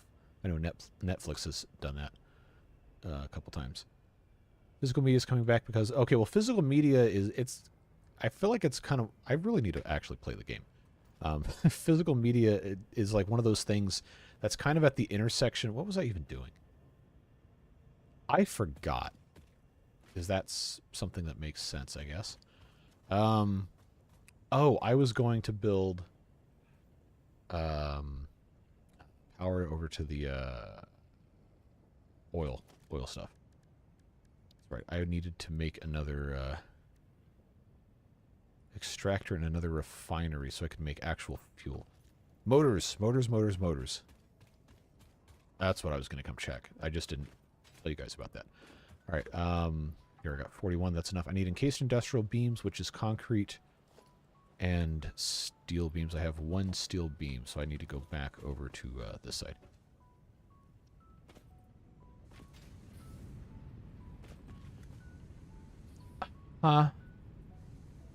All right.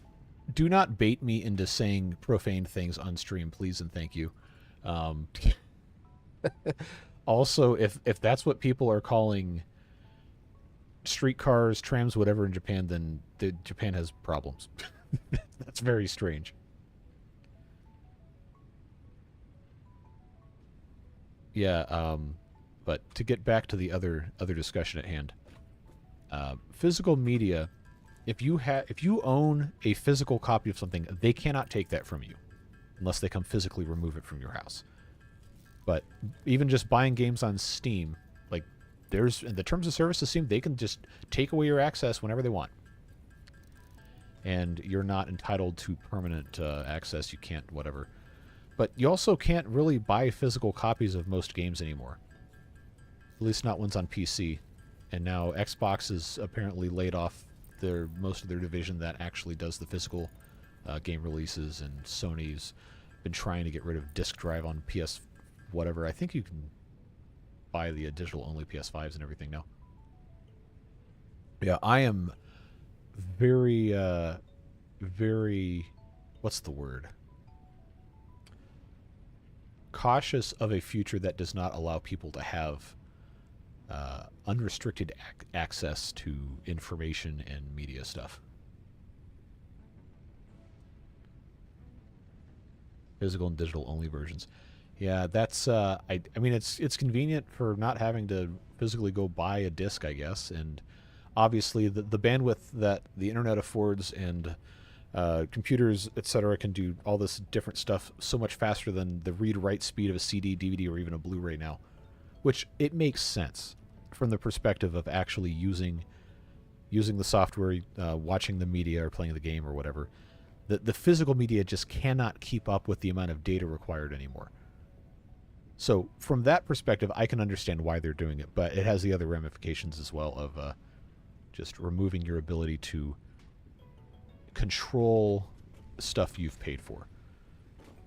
Or it's like the people that want to do the subscribing to a car thing. I think BMW is probably one of the worst offenders of that.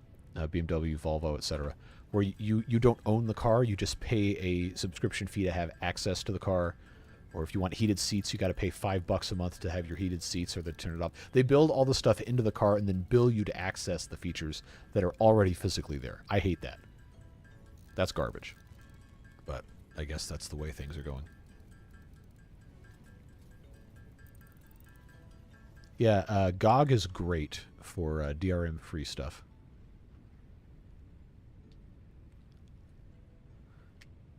I need more encased industrial beams. Is that because I don't have steel beams? Yeah. All right, let's... Oh, I have 59 of them sitting right here. So why is this... Oh, I could just turn that back on. I didn't know that was paused. All right, we'll make some more encased industrial beams. And then we'll go make some more oil stuff.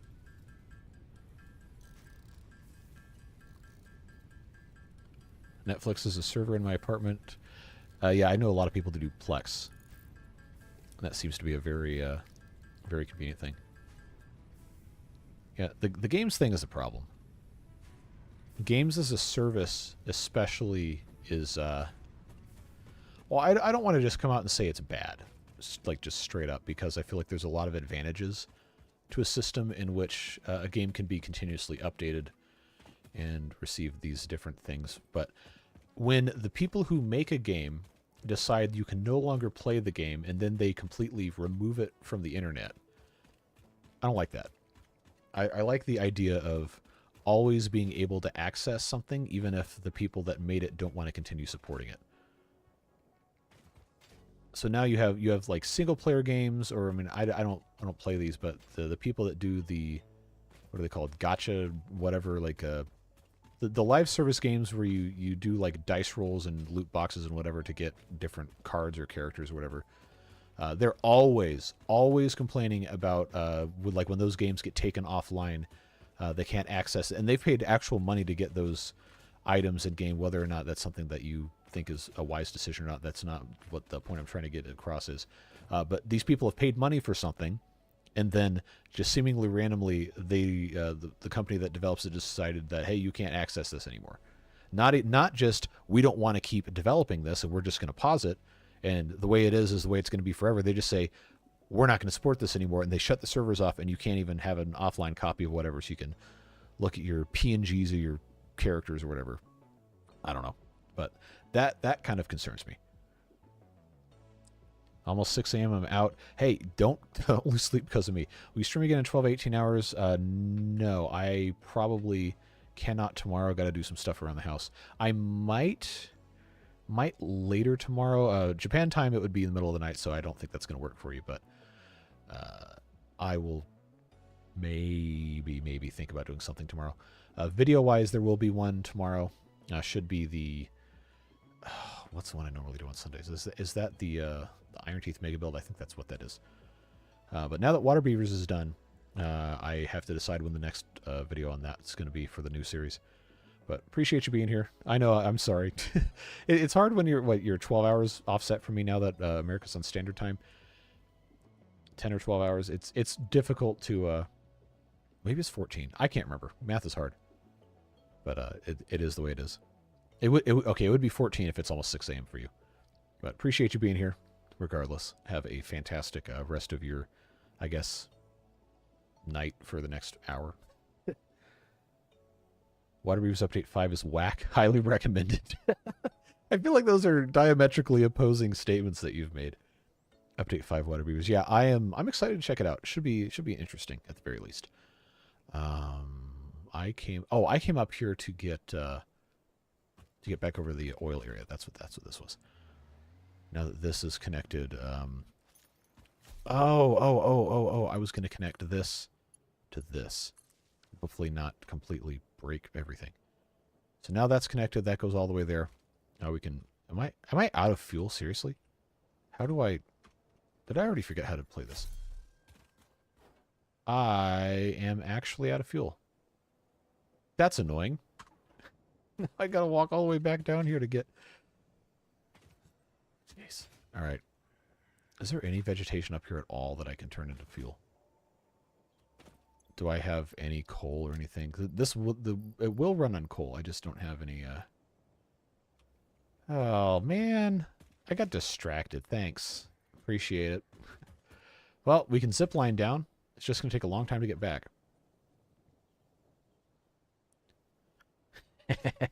Devilish fell asleep from... Alright, well, sounds like you had a fun time. But, since you're here now, we can go say hi to Meatball. Hello, friends. I love this zip line. That is so cool. This is so convenient.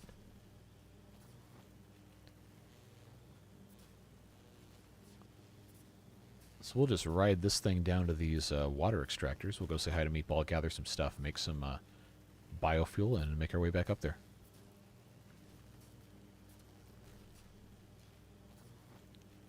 It's such a relaxing way to travel with the electrical whatever. Alright, so we'll jump off right about here.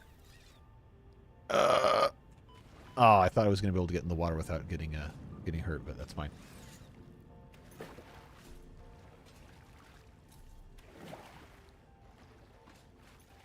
All right. Oh, he's right by the door. He's going to escape. He's lonely. All right, get over here, dude. All right, what you got? 5 quartz. Thank you, Meatball.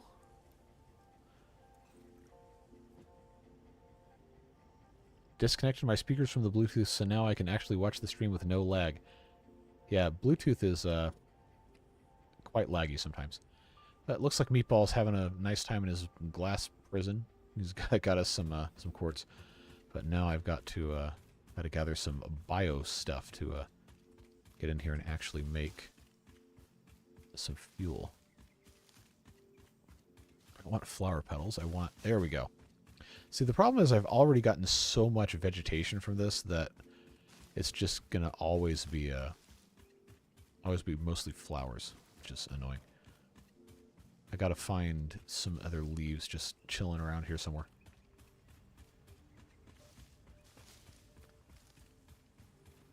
Hey, Billio. Found your channel through Timberborn Big Fan. Just wanted to say hi and give thanks for giving us something in a longer format. Hey, you are welcome. Glad you could hop in and check out Livestream. I know it's not Timberborn. Completely different game, but appreciate you being here nonetheless, and thanks for the support.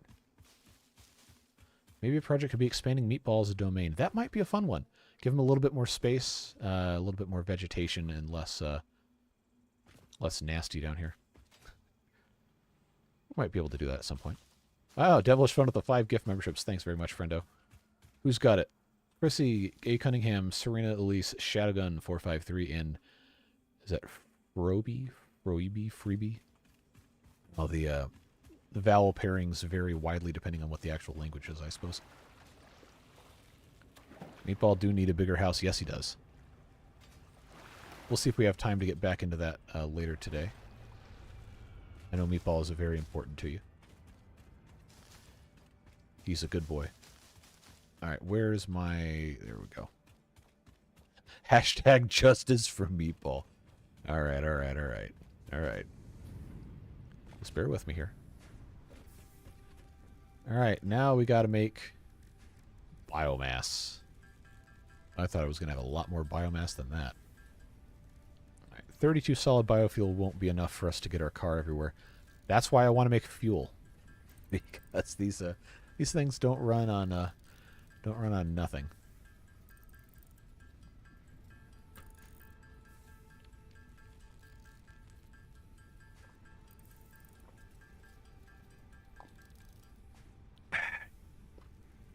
This is your reminder to drink water. Water is good. Good for you. All right, we need some more vegetation. Let's grab a little bit here. I don't want flower petals. I want leaves.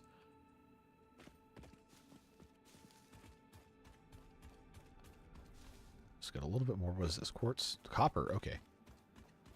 No nuclear fission-powered vehicles. No, not in this game. But I guess if you want to be technical, the monorail runs on electricity, and if you have a nuclear power plant in the game, then I guess you are running a nuclear-powered train, although it doesn't have a reactor physically in the locomotive. That is a very long way off. We will not get to that for quite some time. Satisfactory teaches us the most important lesson. Biofuel is crap. Go diesel. Diesel, I mean, you can make biodiesel, though. I feel like that's not a very good comparison. I have a diesel truck. I don't know if we can afford... Yeah, diesel... That's the wild thing. And, like, I'm not even going to get into any of the political motivations behind whatever, but in 2005, my family was shopping for a new car.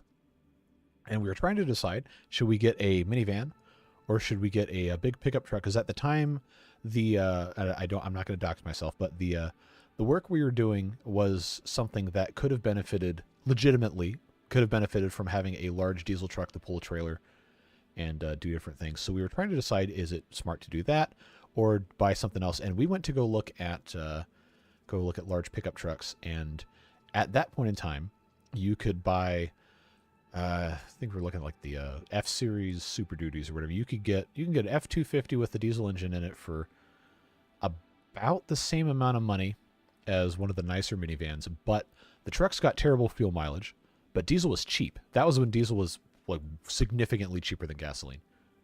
And if you could justify it by doing actual business stuff with it, then that becomes a tax write-off, and you can deduct the fuel mileage, etc., from your business expenses. So we were heavily considering actually purchasing one of those. But then it seems like within 3 or 4 years, the price of diesel just doubled, and gasoline more or less stayed the same. And I don't know what happened. I'm not here to speculate, and we are not going to get into political discussions about it. But it just blows my mind how quickly that changed. And now most places, diesel is still 50, 60, 70 cents a gallon higher where I live than even the premium fuel. Minivans are superior to modern trucks anyway. We love our minivan. We ended up buying a Honda Odyssey instead of the pickup truck, and we've loved it. It's been fantastic. We've done a bunch of cross-country road trips. In fact, that's what I was doing in late December, early January when the uploading kind of stopped for a little bit. But we've driven it cross-country at least 10 times. It's been extremely good, extremely reliable for us. But, nothing lasts forever. It's probably going to end up going away at some point because of how expensive things are to maintain when a vehicle gets to a certain age. But we've been very happy with it. If we would have bought the pickup truck, it would have bankrupted us. It would have been impossible.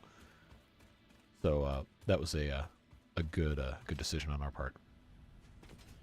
Full horse trailers and farm equipment, but it's a hobby farm, so I can't write it off. It's cheaper to buy it than pay on a sec. Yeah, it's weird how that ends up working out.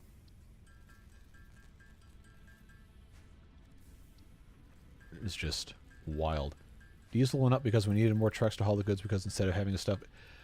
Yep, just-in-time production manufacturing stuff.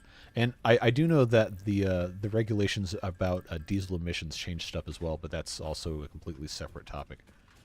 Diesel exhaust fluid. That's why the diesel trucks from before, 2006, 2007, are so highly sought after and go for so much money used because you don't have to abide by all the other regulations and stuff. Diesel is absolutely filthy compared to the other stuff. All right, give me a second to get rid of this guy. Well, that's why they had that diesel exhaust fluid and all those other regulations that have made the trucks so expensive and so hard to maintain. Had a diesel truck when we worked in the oil sands, northern Alberta work camps. It's a nice truck it was, but it was only... Yeah, and that's the thing I think people tend to forget just in general about why people choose to drive certain vehicles.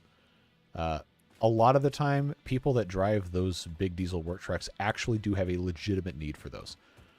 And people that have never done that kind of work or have not ever lived in that kind of environment just do not understand and tend to jump to conclusions about stuff that it's just not true. However, there are also absolutely people who will just buy those for the fun of it and then complain about everything being expensive even though they made the choice to do that, but whatever. Again, don't need to turn this into a political firestorm discussion because nobody comes out happy out of those things. Oh yeah, learn to code. That's going to solve all your problems. Absolutely. I digress. Let's get this thing out of here and go back to making our oil stuff. Man, I had... for a couple of years, I had a small compact truck as a GMC thing, but it had some rather severe problems that caused that to be permanently undrivable, so we had to get rid of it. But man, those small trucks, I feel like the vast majority of people who say, I need a truck for work, could 100% do most of their stuff with one of those.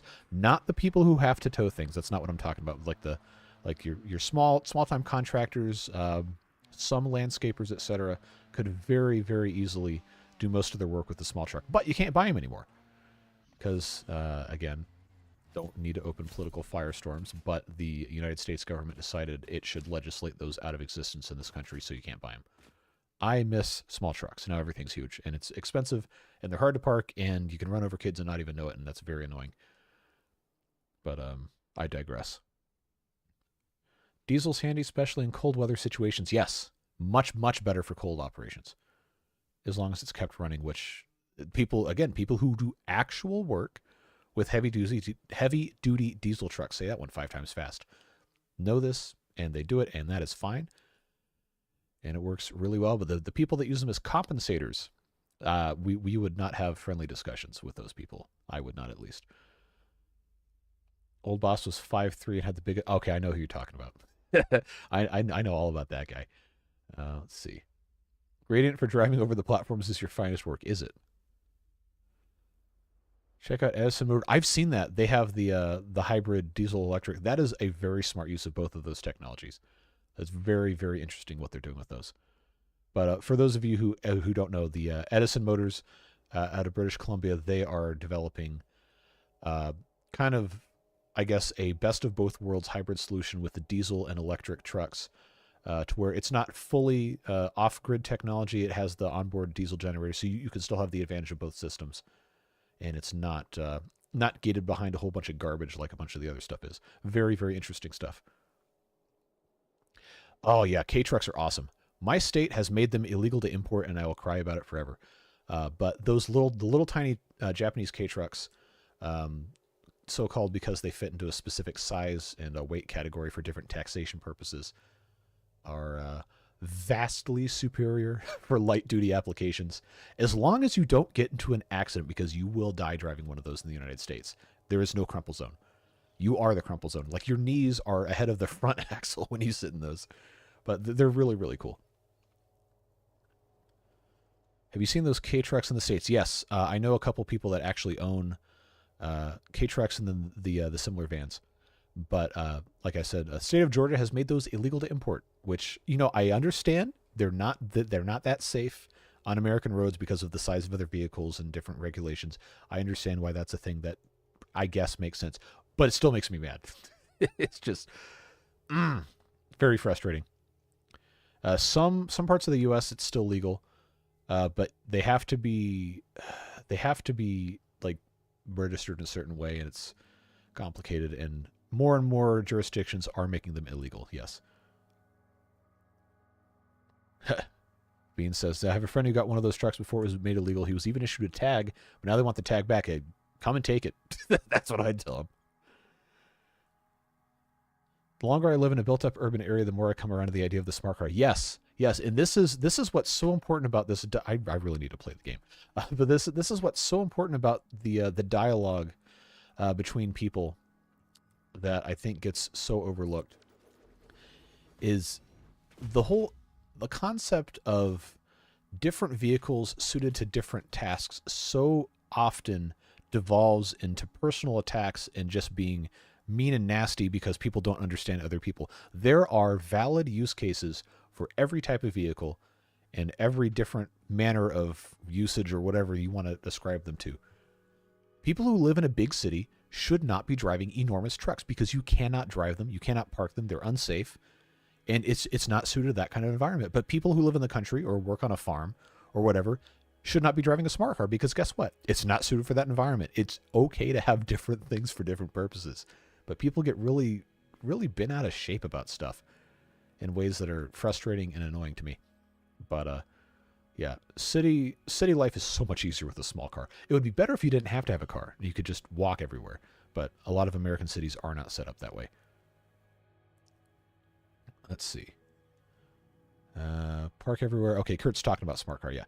Park everywhere, go through everywhere. It's great for small areas, great for urban and some suburban areas, but again, in the United States, so many people drive the giant cars, you are at a legitimate safety disadvantage if you drive a small car, and it's very sad because it's kind of forced people's hands into buying larger and larger vehicles, and then, of course, sales of the small vehicles go down, so manufacturers stop making them, and then other people are forced to buy the larger vehicles, and then it gets bigger and bigger and bigger. Now everybody's driving these giant SUVs, giant trucks, and they get bad gas mileage, like the gas is too expensive. Like, you bought a car that gets 8 miles to the gallon. What'd you expect? But I digress quite heavily. Smart cars are designed to bounce away from the crash. I mean, yeah, that's how vehicle safety works, but that's still funny to read. See, most people drive those big trucks, can't drive. Yeah, a lot of people don't know how to drive, and that's not strictly speaking restricted to operators of large vehicles. People just, I don't want to generalize people because that's unfair, but I feel like a lot of people just really are incapable of driving safely. And not only that, some of them just don't care. They'll have the idea of, oh, well, I drive a big truck, so I'm more important than you, and if you don't want to get hit, get out of the way. Well, that's stupid. Why would you be like that? Like, you're driving a weapon. You're driving like a 4-ton weapon that can absolutely just murder somebody if you're not paying attention. You have a responsibility to operate it in a manner that's not going to cause someone to die. But some people, you tell them that, they get really offended and they start screaming about stuff and calling you snowflakes or whatever. So you don't need to incense people for no reason. Yeah, mutually assured destruction when it comes to car size. That's absolutely what it is. So now, domestic manufacturers basically don't make sedans anymore. Ford does not make any more sedans. Ford's only like car that they make is the Mustang, but that's huge now too. And GM hasn't made. I wouldn't consider most GM small cars to have been good for the past 10, 15 years, and they only make a handful of tiny ones now, and a lot of those are just rebadged from global partners anyway. If you want to buy an actual sedan, you have to buy something from a Korean or Japanese manufacturer, or a European brand that markets it as a super high-end luxury thing, and it's too expensive anyway. So, like, why would you spend money on that? Rule number 1 of driving: don't be a 100%. Used to have a Miata and almost got run over. Yeah. Okay, well, Miata is actually probably too small for a regular car. I have a friend who drives a Miata, and I was helping him change his brakes once, and he had me get in the driver's seat to do the pump the pedal to clear out the lines, whatever. I couldn't fit. I'm only 6 feet tall. My legs were too long to fit in the car comfortably. I could not drive one of those. Miata headlights. Yes, headlights go up, headlights go down. I love those pop-up headlights. I wish cars still had those. All those, the 80s and early 90s cars that had those, some of my favorite things. Anyone with an LED headlights needs to be removed. Okay, so here's the thing about the LED headlights is people install them incorrectly.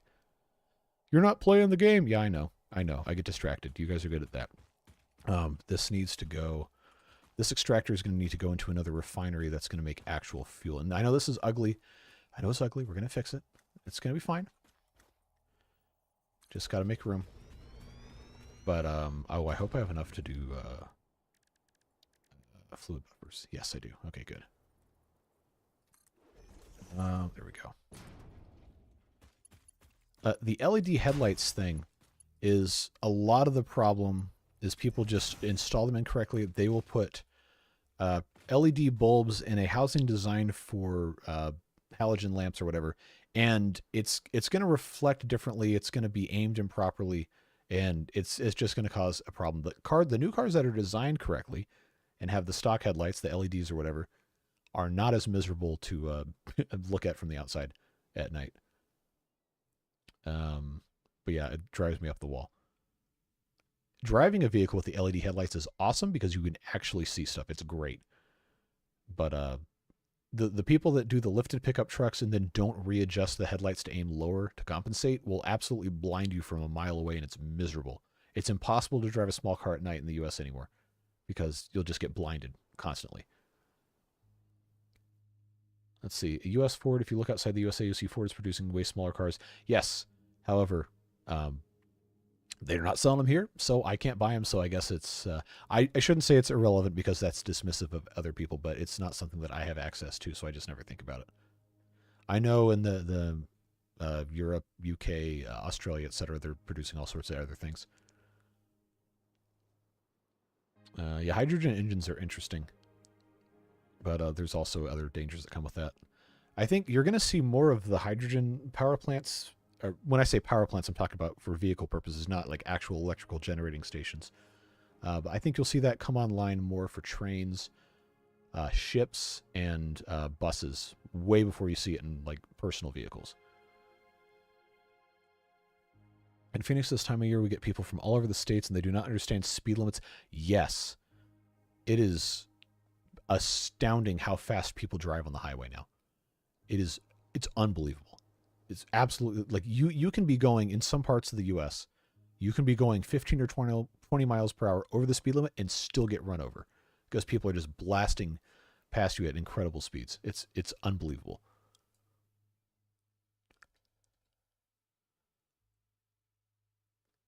Yeah, aiming headlights is key. I can't stand the headlights from pickup trucks that have lift kits or leveling kits and they don't. Yeah, they never aim the headlights. Like, oh, I can see so far from my truck. Yeah, because you're blinding everybody in a tri-state area. It's fine. My Miata was a 96. It had the pop-up lights. Love the car, but people around here can't drive anyway. The car was so small that people just ignored it. Yeah, it's basically a go-kart, which is it's kind of funny. Because in the grand scheme of things, it's really not that small of a car for its time. But things have evolved so rapidly and so hugely in the past 25 years that it's, all right, you basically can't drive anymore. Smaller SUV. Okay, so the problem with the smaller SUVs is that they're basically just cars. And they don't actually have the SUV capabilities like the stuff in the 90s did. They're crossovers or whatever. They're front-wheel drive. You can get them with all-wheel drive or whatever, but they don't have the towing capability that, say, like a 90s Ford Explorer would have had, where you could tow 6,000 or 7,000 pounds depending on how you had it configured. The new stuff is like, oh, you can't tow more than 2,500 pounds because it's a car that they put a lift kit on. That's pretty much all the new stuff is. It's frustrating how cars have developed and changed, and I wish we could go back, but it is what it is. Motorcyclists who... Okay, so motorcyclists are different, I think, in terms of how traffic laws are applied and enforced. We need to make fuel out of the... Oh, that's why I had this set up. I knew I wasn't that stupid.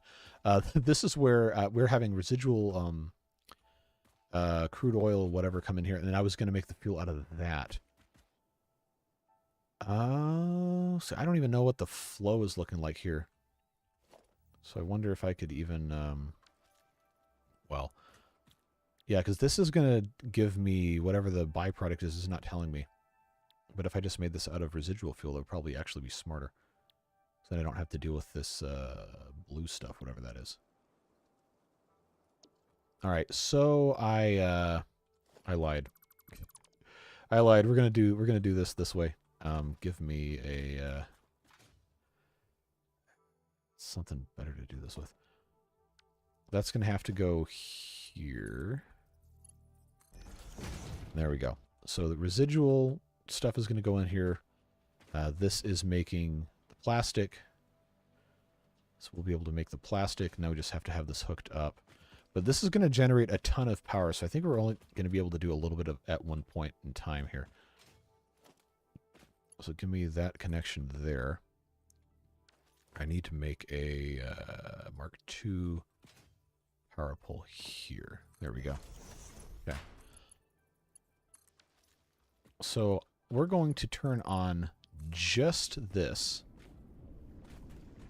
Pump out some crude oil, and then we can start refining it. We might have to move stuff around until we can actually generate power over here. That's just going to absorb all of our power. All right, let's see. We're having good discourse, good productive discourse here. Let's see. Not all pickups are bad on fuel. I have a 2011 F-150 with the V8, and when I went down to Charleston, my pickup was getting 1,200. Oh, okay. That's kilometers. I was supposed to say there was no way you're getting 1,200 miles on a tank of gas. No, 1,200 kilometers to a tank of fuel, and I have 125 liter. All right, so now the fuel economy for metric units just completely escapes me, but 125 liters is, I want to say about 30 gallons. Maybe it could be 25. And 1,200 kilometers, I'm pretty sure, is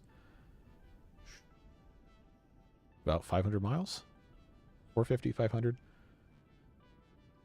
I'm just going to do unit conversions on my phone so I don't look like an idiot. Let's see, 1,200 kilometers. My phone is slow for some reason. 1,200 kilometers is... Oh, wow. I was way off. 745 miles. What in the... There's no way.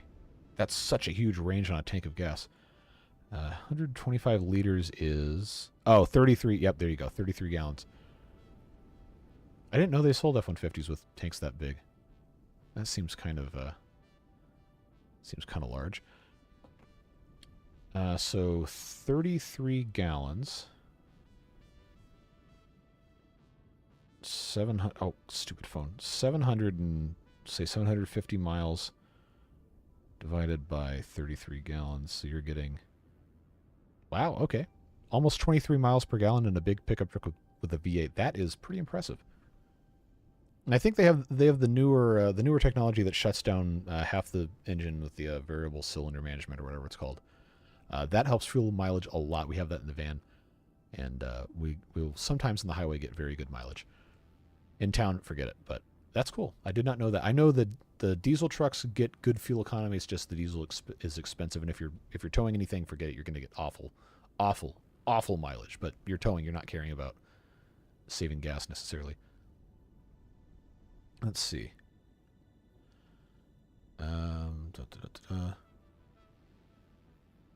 Yeah, the problem with being a motorcycle rider is that you are basically constantly cheating death every time you get on the thing, and you can't assume that everyone is going to be understanding or make smart choices while they're driving. And some people are just hostile to motorcyclists, and they'll do anything they can to be annoying and create unsafe situations. And I obviously would not be very kind to those people if I met them in real life. But that's just the reality of it. Riding a motorcycle is a very, very dangerous thing. And it's sad because I feel like it's something that could be a whole lot of fun if people would just, be more considerate. But sometimes people are not. MP3 says, I'll tell you like told the salesperson, crossover is just a rebrand of station wagon because it's... Yep. I mean, I love station wagons. I think station wagons are fantastic. I wish they still made them. But, yeah, it's, it is what it is. Subaru was onto something with the original Outback. That thing was cool. It's just Factorio in first person. There's also not animals that will come raid your factory. You do have to fight them, though, but they won't actively dismantle your stuff. Satisfactory can do math. I just always forget to do it. Personally, will never ride a bike. Yeah, you could not get me on a motorcycle. I'm just not going to do it.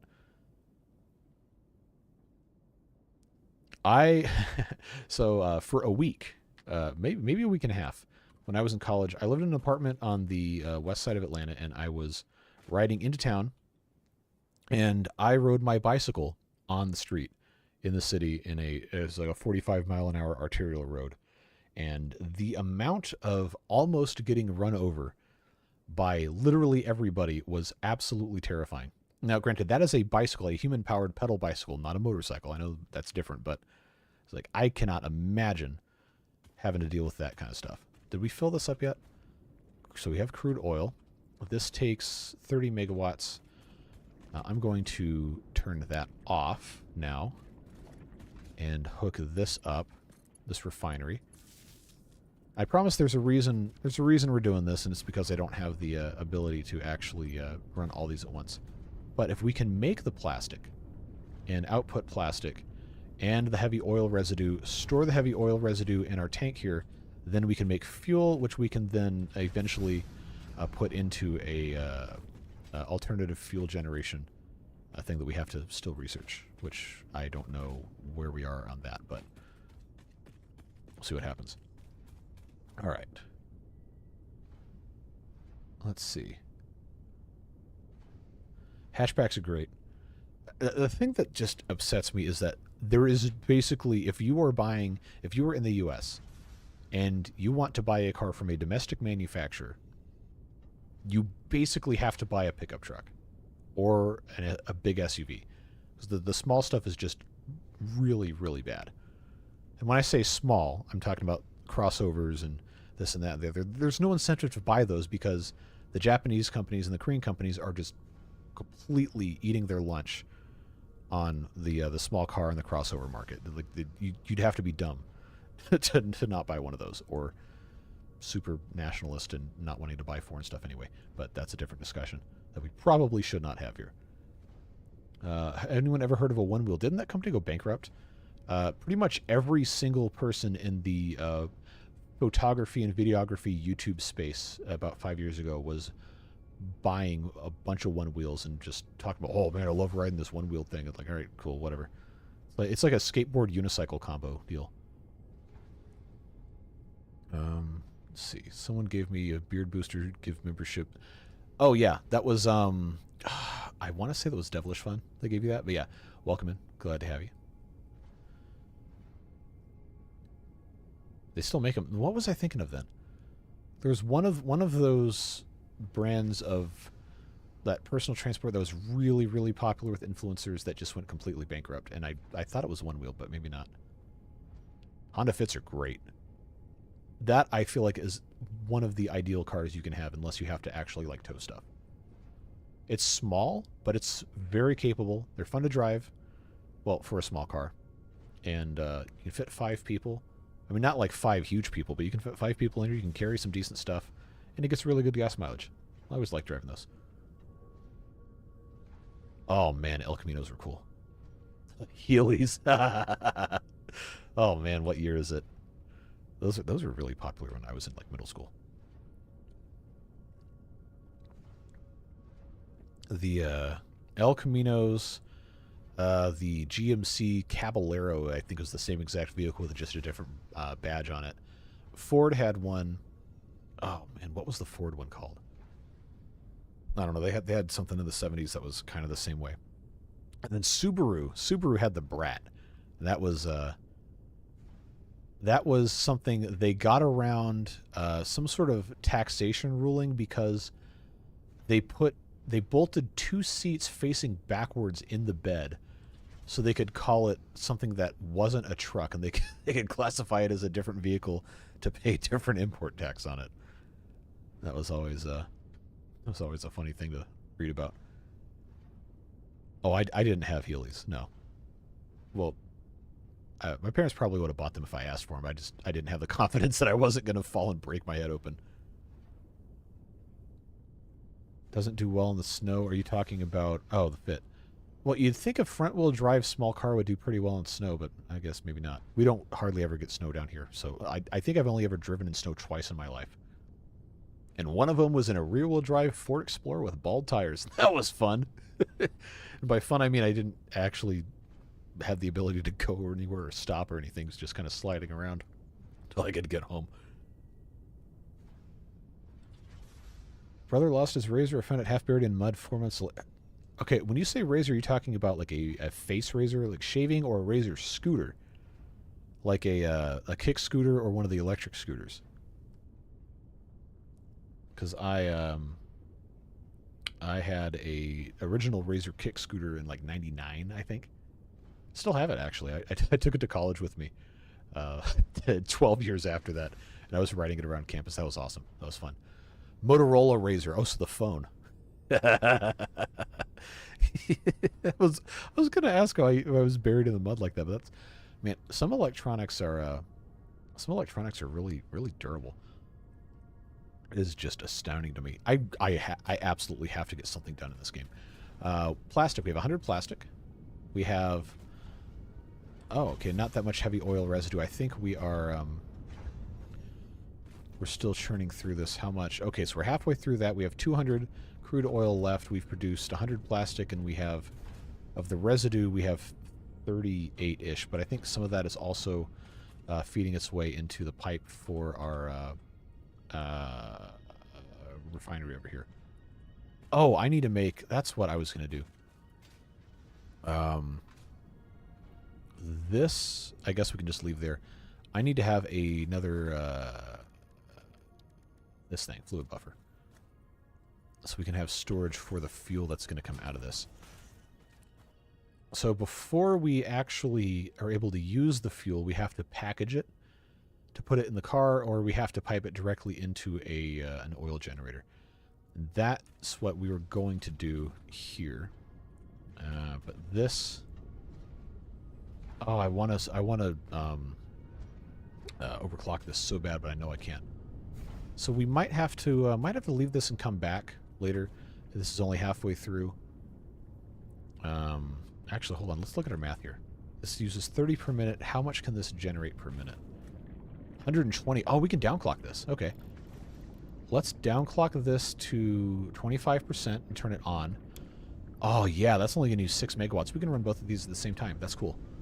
So then we can just let this run for a while, because it's not going to fill up this buffer for quite some time. And this storage container also does not have to get monitored for a while. All right. Let's see. What was I being at here? Near you in the country, it confuses northerners when a quarter-inch of snow shuts the town down. Yes.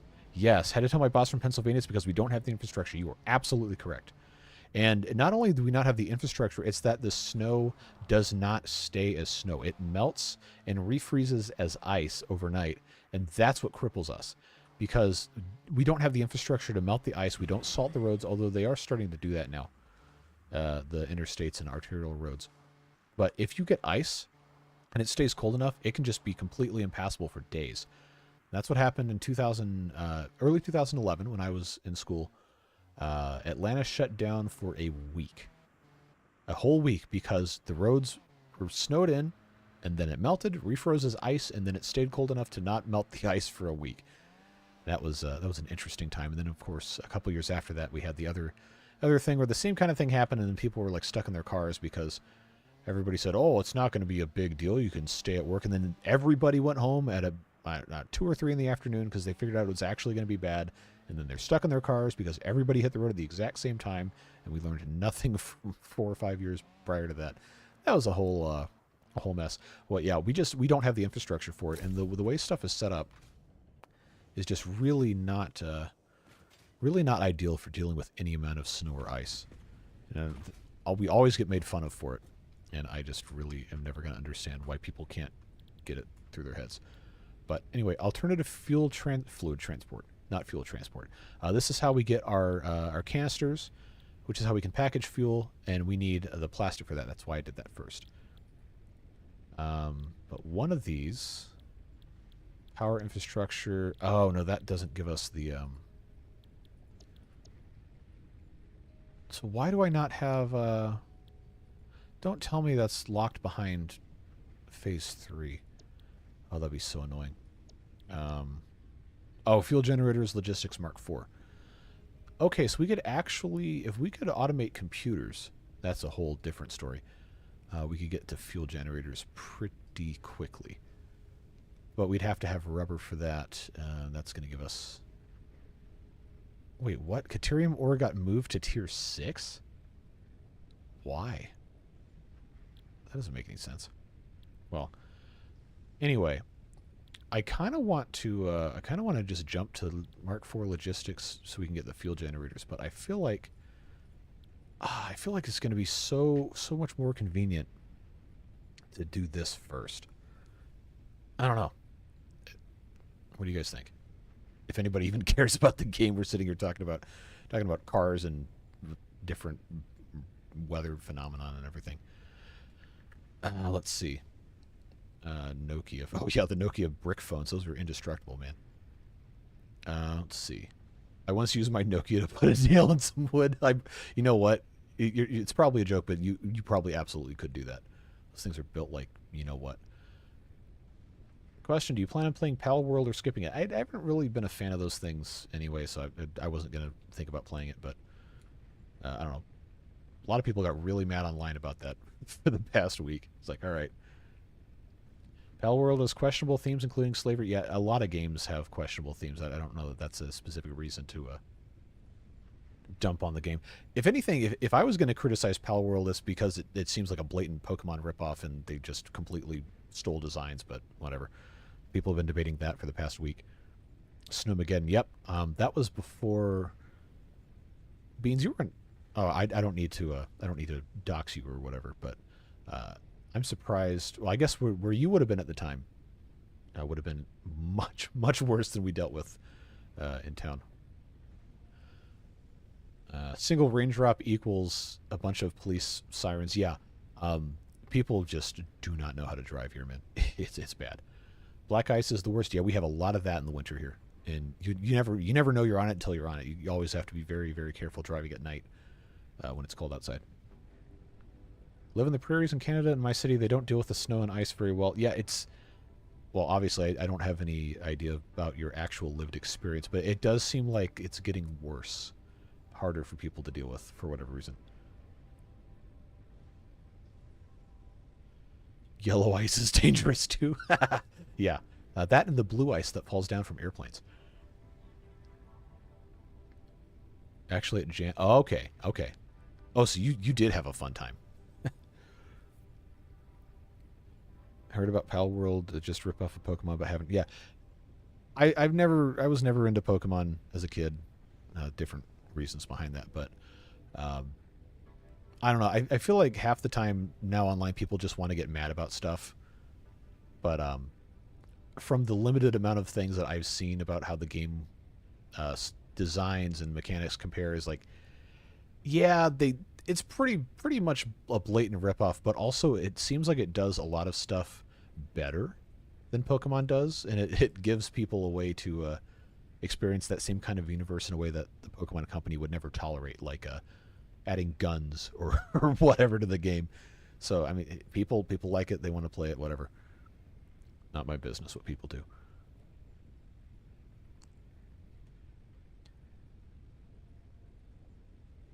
Problem for me with Pal World is it looks like it ripped off fan artists. Yeah. See, that's the thing. The discourse around creative work online in artificial intelligence and those procedurally generated things is that it's so hard to determine what is and is not authentic. Oh, wow, excuse me. Authentic human-created stuff, and what has and has not been stolen. You know, Kurt, you say that, but that's exactly what happened. The 1990s were a very interesting time to grow up as a child in the church, in terms of relation to popular culture, and we can just leave that there. I don't need to get into all that stuff, but the questionable stuff is that it tells you straight up to abuse your pals for efficiency. Wow. I mean, yeah, but that's also how almost all of those games, including Pokemon, work. People just love Pokemon. Yep. That's seems to be the case. Pokemon with guns, Digimon's side eye. Yeah. Pokemon Company posted they'd investigate because they wanted to protect the care and integrity of the... okay, yeah. All right. Sure. All right. I need to actually play the game. We need to decide, are we going to do alternative fluid transport first in terms of research, or are we going to do Mark IV logistics? I don't know why they put fuel generator in Mark IV logistics. That just seems like punishing to to do that. Gonna build showers. You can't build showers in this game. They haven't even done hypertubes either. I guess the better question is, am I going to have to research anything else to make a fuel generator? I don't even remember what it takes to build one of these, and I don't have access to the recipe yet. Absolutely not. We are not going to go there, William. Do not invite that discourse. Give me 1 second here. I guess I can just look it up, because I don't remember how. I don't remember what the recipe for the fuel generator is. Okay, fuel generator. Satisfactory. Yeah, I already searched for this. That's how I know I'm dumb.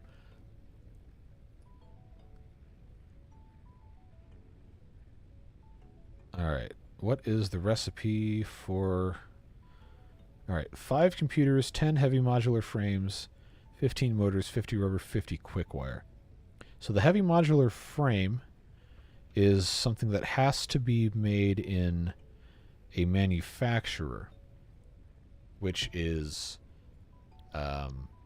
yep, that's locked behind industrial manufacturing. That's why. Okay, so that's why this is in Tier 6.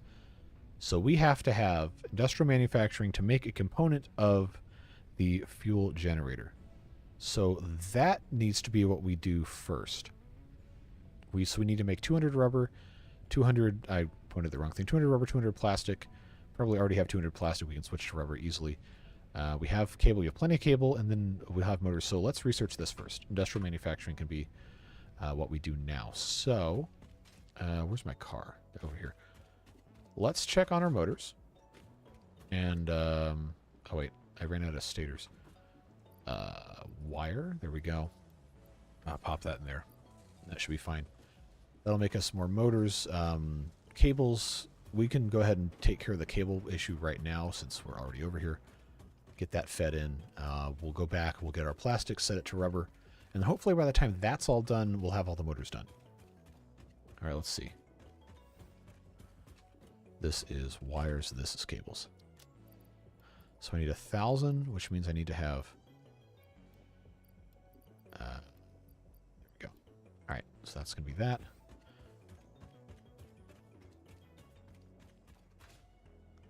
Yes, I've watched the whole anime with 13 episodes of... Is there that many episodes in the Pokemon anime? I watched the first 52, I think, is Red and Blue, because that was on Netflix a while ago. Why did I get in the car? But that's the only bit of the Pokemon anime that I've seen is the first couple seasons. Well, I had no idea there were 1,300 episodes of that. I went to the wrong thing again. You guys distract me so easily. All right, 1,000 of these. That's done. Let's go check out. First of all, if we have enough. What's the word for it? Biofuel. I don't think we do. Let's make some more. Because I know One Piece has like what 1,100 episodes now, and that's my standard. There's no way I'm ever going to watch that thing because it's just so obscenely long. But I did not know there was that much of Pokemon. Started watching Dragon Ball Z. I also probably should watch the rest of that. Oh, Psych is good. I really liked Psych. We watched that as it aired. My family did. All right. Calling Psych a monk ripoff, I don't know, is a very fair thing to say. It was a USA Network crime drama. They're all going to be basically the same thing. But Psych was neat because it was a lot more lighthearted than Monk was, even though they both dealt with a bunch of murder and like violent crime and whatnot. But Monk always just had that that really like melancholic, sad undertone to it because of what happened to his wife. Whereas Psych is mostly, and I know later on it did get into some of that stuff, but mostly was just a dude bro having a good time with his friend and fooling the cops that were suspicious of him being psychic, but they never really could prove it. Well, anyway, I don't know. I really liked Psych. I thought it was fun. Scrubs is also a fantastic show. It's too bad they never made a season 9. Just really wish they would have made a season 9. I loved Scrubs. That was such a fantastic show. Really, and that dealt with a lot of difficult stuff too. But the manner in which it was approached, I felt like was very good.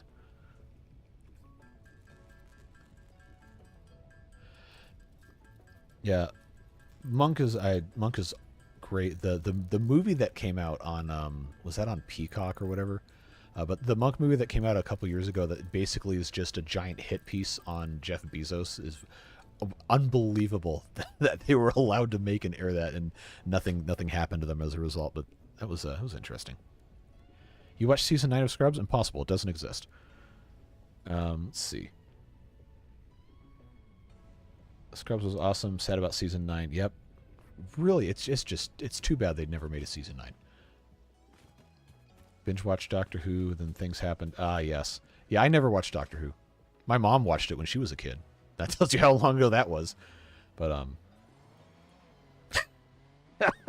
yeah, I don't think I would hold Jeff Bezos or any of those other billionaires in high esteem personally, but everyone's entitled to their own opinions.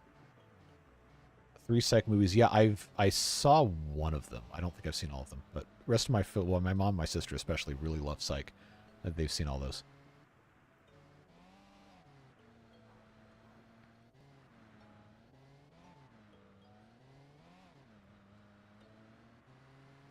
I'm gonna run out of Gonna run out of fuel before too long. But we got to get it way over here.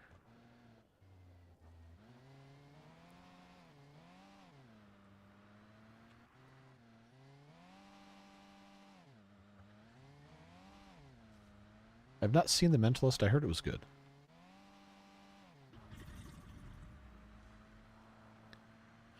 All right. How did I flip this? There we go. Yeah, I'm very wary of getting out of the car over here because these things are all over the place. Now I got to remember where I. There we go. You also are great, Devilish. Thank you. If you watched Scrubs recently on streaming services, you'd be disappointed they had to swap the music. Oh, that's a shame. I watched it in, oh, man, what year was it? Long time ago. Could have been 5-6 years ago.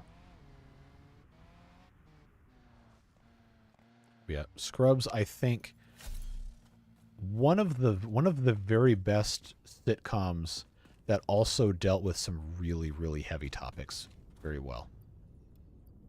I was very, very impressed by it. Let's switch this over to... yes. I need to make the rubber that way. So that's going to... Wait, why did that... There we go. Heavy oil residue. How much of that do we have... how much of that do we have chilling here? Wow, it's still only about half full. So I can't turn this on until we're generating more power. This obviously isn't running. We need 200 rubber. I don't think we want to sit here and wait for it. They're making 20 per minute. That's 10 minutes, and I can't really overclock this or else it's going to consume a crazy amount of power. But we can take that plastic back with us and then come back for this later.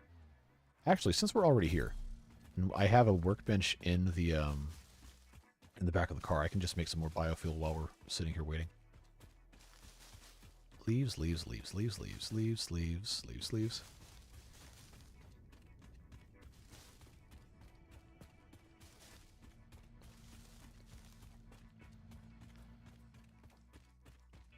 Yeah, the whole music licensing and streaming issue is very, I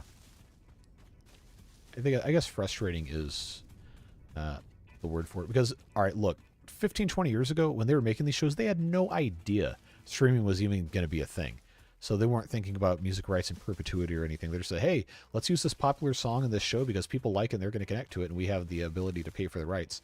But then you have this whole minefield of all the other different rights usage issues, and it really is unfortunate. It appears in a bunch of different things.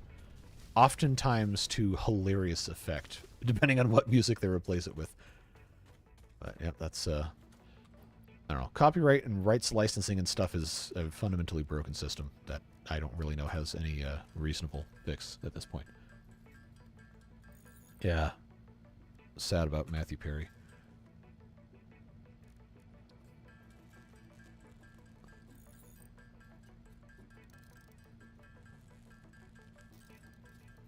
Let's see, what else are we looking at here? Liked the show where they are all geniuses. What show is that? I don't... Oh, okay. Then you also asked what name it was, so I don't know. I guess we're both never going to know.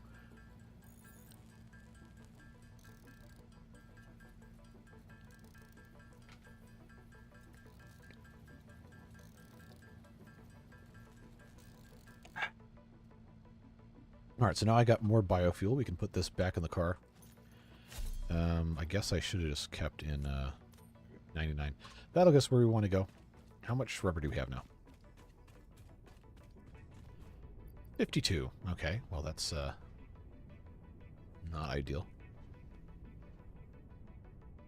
Look up Weezer's Buddy Holly, but everything is down-tuned to C badly. Oh, that sounds like a nightmare fuel. It does not sound enjoyable.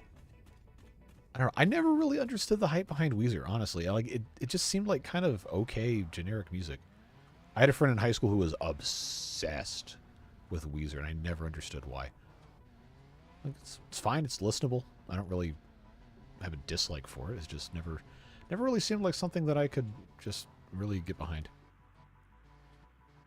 Yeah, they had a couple bangers, for sure.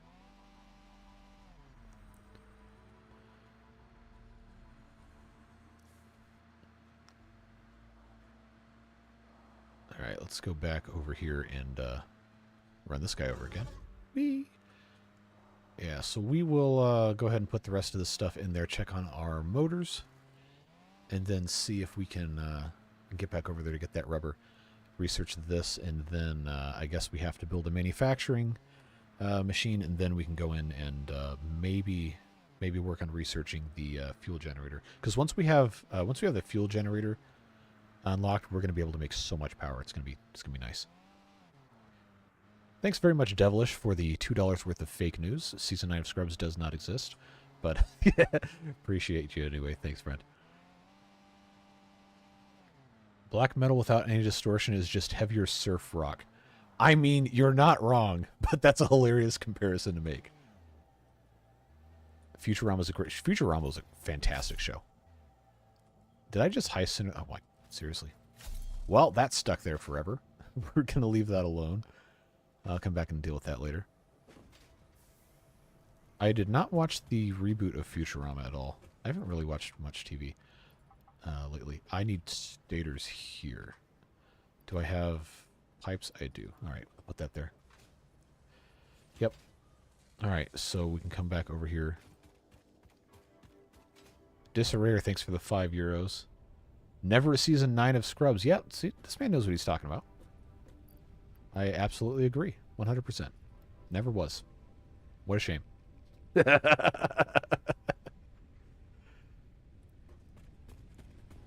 All right, I got to get more steel pipes. Let's run over here and do that.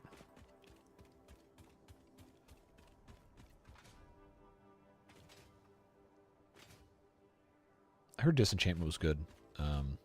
If Beans is still in here, I think I remember him recommending it to me, but I might have watched like 1 or 2 episodes of that with them, but I never watched the rest of it. You could have used the car if you didn't crash it. I mean, you're not wrong. I have not watched Rick and Morty in a very long time. I kind of liked the first couple seasons, but then it's like, all right, been there, done that. Not really any appeal to the rest of that. Story got kind of complicated. It's because the MC is called Princess Bean. I don't think that's why, but it's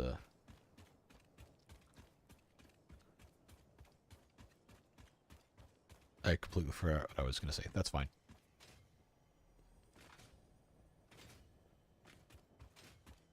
All right. I need to get the rest of these motors done. Oh, man. Free Run is such a good anime. It's absolutely incredible. Super good.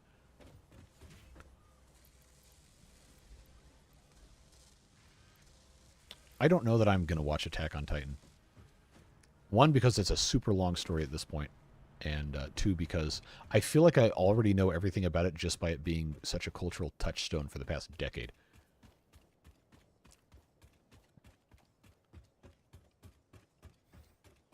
All right, I need more, there we go.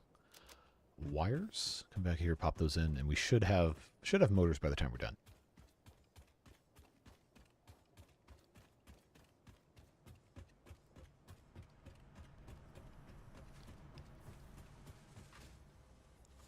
Okay, let's just load this all the way back up. How many? I got 11 motors. I need another 39. So they should be able to build those. And now I got to get the car unstuck. How am I gonna?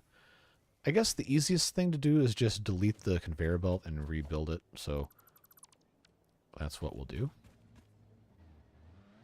Move that out of the way. And then just hook this back up. And that's going to give me 40 copper ingots. And how much fuel? I've got 83. I think we're okay. All right, off we go. Want to watch the new Miyazaki movie? I haven't seen that one yet. I haven't really seen any of them.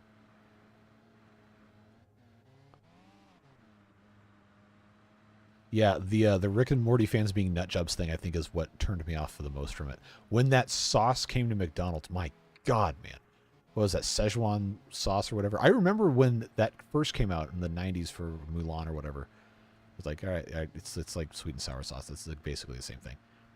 But the McDonald's, just the one where I live just became like completely impassable when that stupid sauce came back out. It was like, man, people are, hello? He sat on me. Get out of here, dude. Get out of here. They didn't used to do that. That's so funny. That must be a new thing.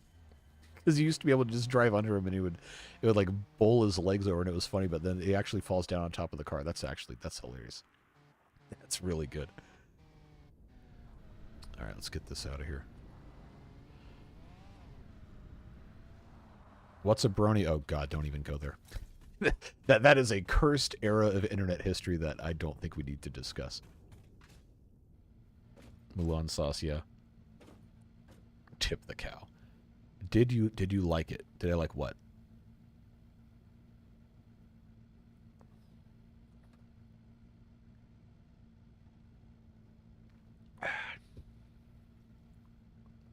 Oh my, look. You're getting, all right. I gotta hand it to you. You're getting really creative with the innuendos, but I'm not reading that. Dalton says, it was McDonald's that screwed that one up. They decided to bring the sauce back and gave like 2 packs to each. Oh, that's stupid. Why would they do that? Lack of supply creates insane artificial demand. Oh, yep, there you go. There you go. Manufactured scarcity to drive product sales. Nobody's ever done that before. I did like it, though. Okay. Yeah, oh man, promotions, cross-promotions with stuff, I feel like the U.S. just does not know how to do right.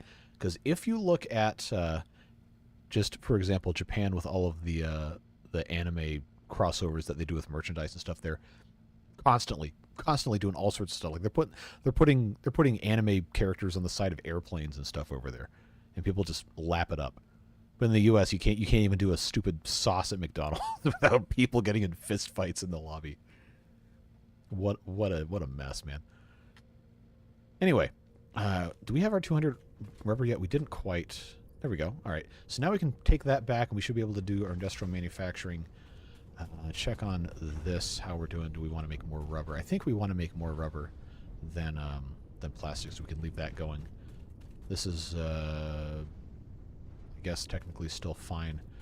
How's our buffer storage? Oh, it's full. Okay.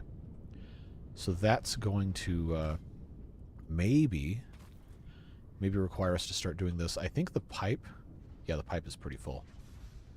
I'm going to hook this up and have it go very, very slowly. There we go. Oh, I can't pause this. I just have to put it on standby. I hit spacebar to pause instinctively because I'm playing Timberborn. But I'm very concerned about the amount of power this is going to use, so I'm just going to have this go extremely slowly, so it doesn't completely shut off, and then we'll have fuel here. We can use it later. But now we have all the pieces we need to finish the industrial manufacturing research, so we'll hop over, do that, and then we'll do the one for the residual fuel stuff later. Come on. Okay, now we're getting into different discourse here. Disney live action, they should have brought back Eddie Murphy. Man, oh, he was great. And all of his animated stuff was just really, really good. Should have brought him back as Mushu in some terrible dragon costume and have nobody comment. That would have been funny. Probably a little bit too self-aware for Disney. I imagine it's probably why they didn't do it. R2-D2 Planet. Japan just does merchandising so much better than American companies do. Hey, James. I think the people who do advertising in modern times have a year in college where they go into the woods and talk to no other people. Well, people I know who got into advertising in college had recreational activities that impede brain function. At least some of the ones that I talked to. That might explain some of the advertising choices. But let's see. People in the marketing world live in a bubble and forget about the real world we all live in. I don't know. Not everybody I know who's into marketing is like that, but I feel like that's a pretty accurate statement in some ways.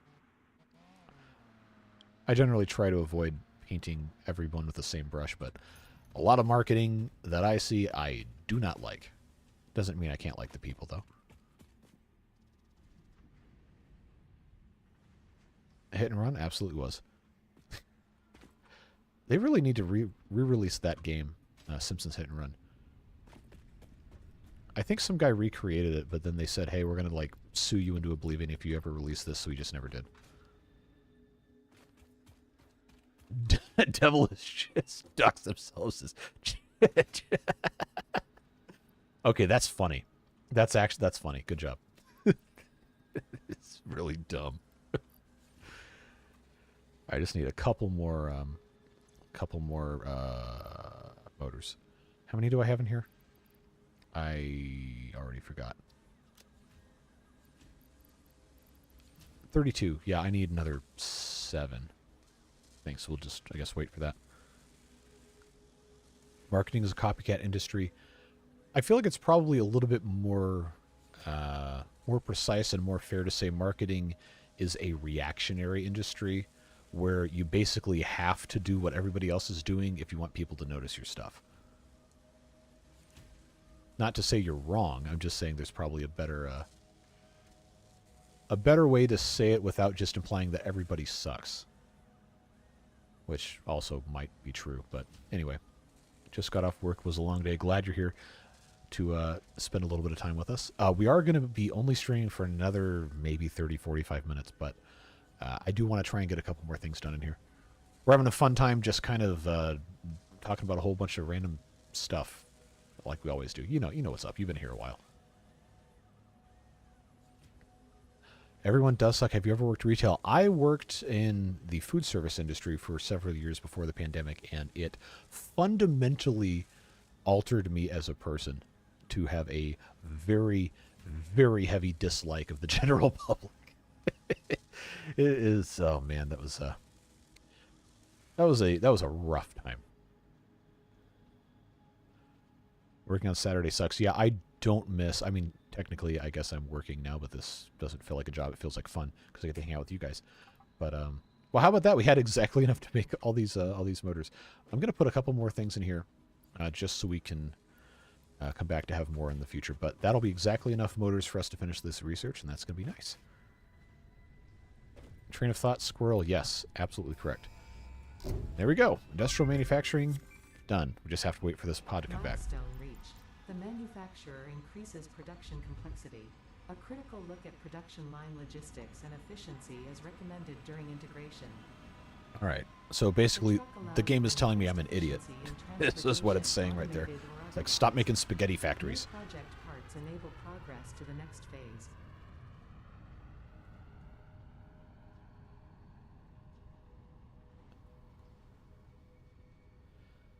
I'm an extremely confrontational person, so I actually recharge my batteries when arguing with randos, although culture here is different. If you're in retail and someone is you can do that in return, yes.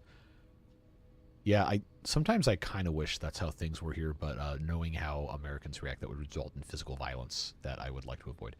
But I don't know. I saw a meme. Oh, man. This was forever ago, but it's always stayed in my mind. Someone just made a post that said, people who work in customer service should be allowed to fight one customer per day. It's like, you know what? That would solve so many problems. If you could just like once per day, you get a pass to just lay into somebody or physically subdue the amount of people that just do the hello. What was that? Okay. I pushed the tilde key instead of the escape key.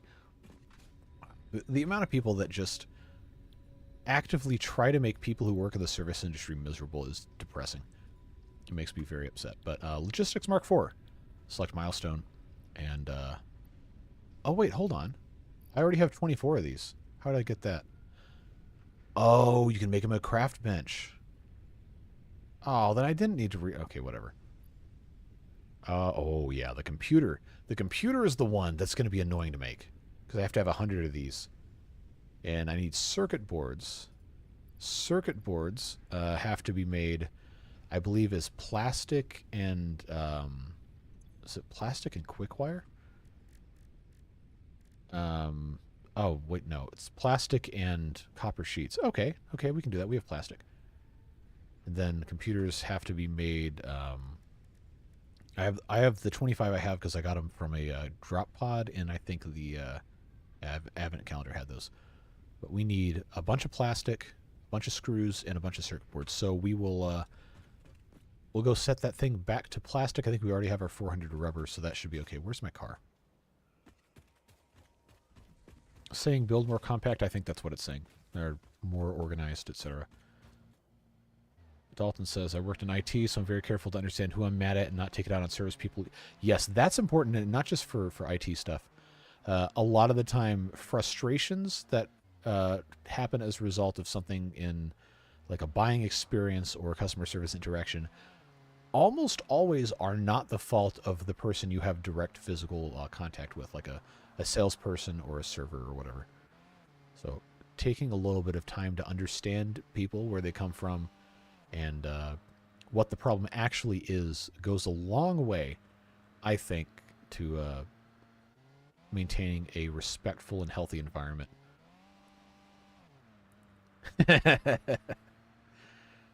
Yep, that's exactly it.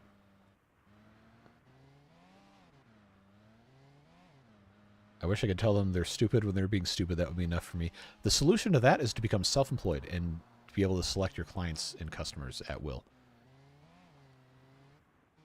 But the hard part about being self-employed is it's very easy to become very poor very quickly if you don't have the safety net of working in a giant company.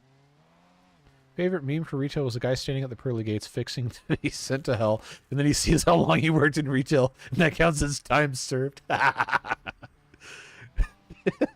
That's okay. That's objectively hilarious, regardless of different religious interpretations of what all that is supposed to mean or whatever. But that's funny. Easy to say when you have 10,000 subs. What's easy to say? I work in an auto parts store, so I have a lot of people that shouldn't even own tools, let alone be allowed to. Yeah, I imagine.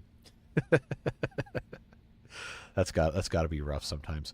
I know I got to know the people at our local AutoZone and O'Reilly both pretty well. Really nice people, but the people that came into the store, the other customers would just have the most stupid things to say sometimes. It was always kind of funny to watch.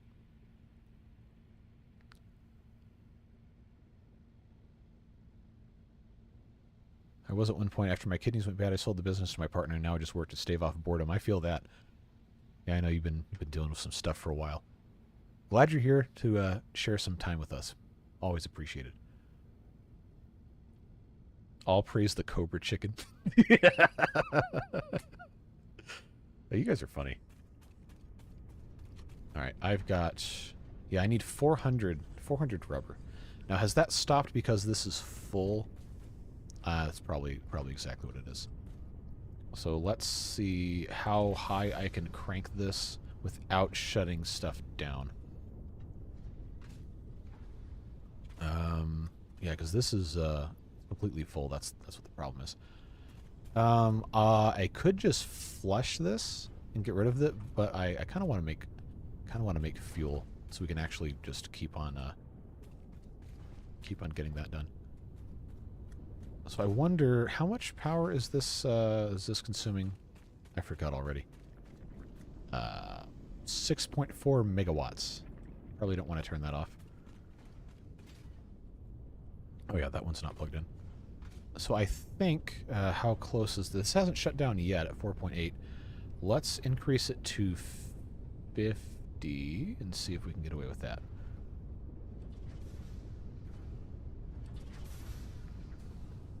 Best chicken place. Okay, so... Alright, good, the power grid didn't shut down. When you say chicken place, are you talking about fried chicken? Are you talking about chicken fingers? Are you talking about chicken wings? Because where I live, those are three very different types of restaurants.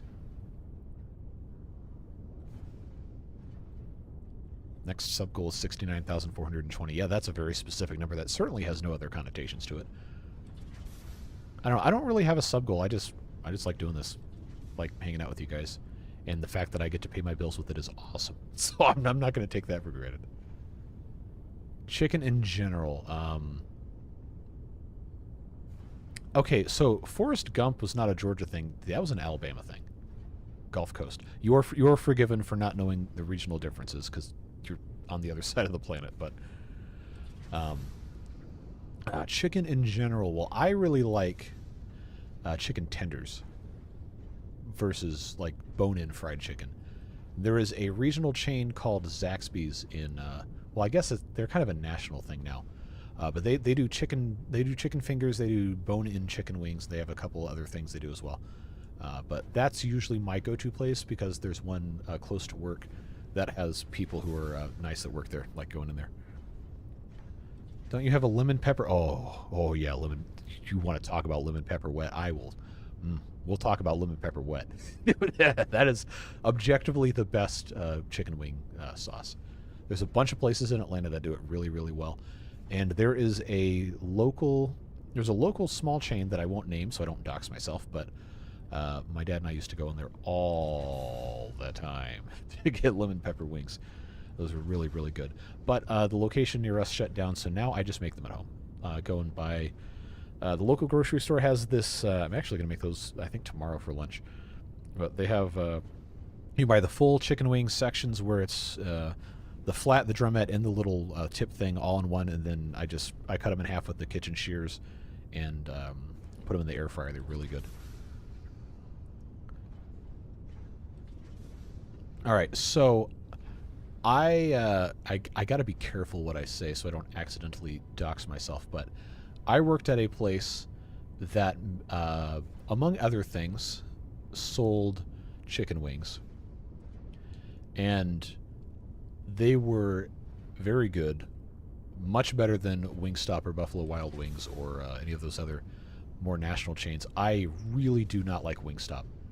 Like, I do not think their wings are very good at all. Sauces are not good. Quality of meat's not good. Buffalo Wild Wings is just really corporate sports bar. It's like Buffalo Wild Wings to me seems like Applebee's for like dude bros who are way too into sports in the toxic way. And their food's I don't think their food's that great. I stopped eating after 18, so this... Oh, are you talking about... Okay, you're talking about a time, not an age. I was about to say, how in the world are you still alive if you stopped eating at age 18? But, KFC is pretty garbage. Popeyes. Fast food, actual fried chicken. Popeyes is hands down the best that I've had. KFC is just really low quality, or at least where I'm at. We have a Church's, I think, but I've never been. Church's Chicken, not Church's in the house of worship, but local actual bone-in fried chicken fast food places. We have Popeyes, we've got KFC, we have Church's, we have there's one other's Mrs. Winner's. Nobody who lives anywhere other than the southeastern United States is going to have any idea about half these places. But the Mrs. Winner's burned down from a grease fire 20 years ago, so I have not been back there. Although there are other locations. I've been to Church's maybe once, a long time ago. But if I had to pick one of those, it definitely would be Popeyes. The only problem with Popeyes is it's like a restaurant that has no idea what the term customer service means. So, like, you go in there, you're just going to get treated like garbage. But the food's fine. The food's good. So you just kind of accept it that it's going to be a miserable experience to actually go there. But I think the food's better anyway. Bojangles is good. That's a very popular thing. I think are they out of South Carolina? We've got a couple here. But I usually go to Popeyes if I'm going to go to one of those places.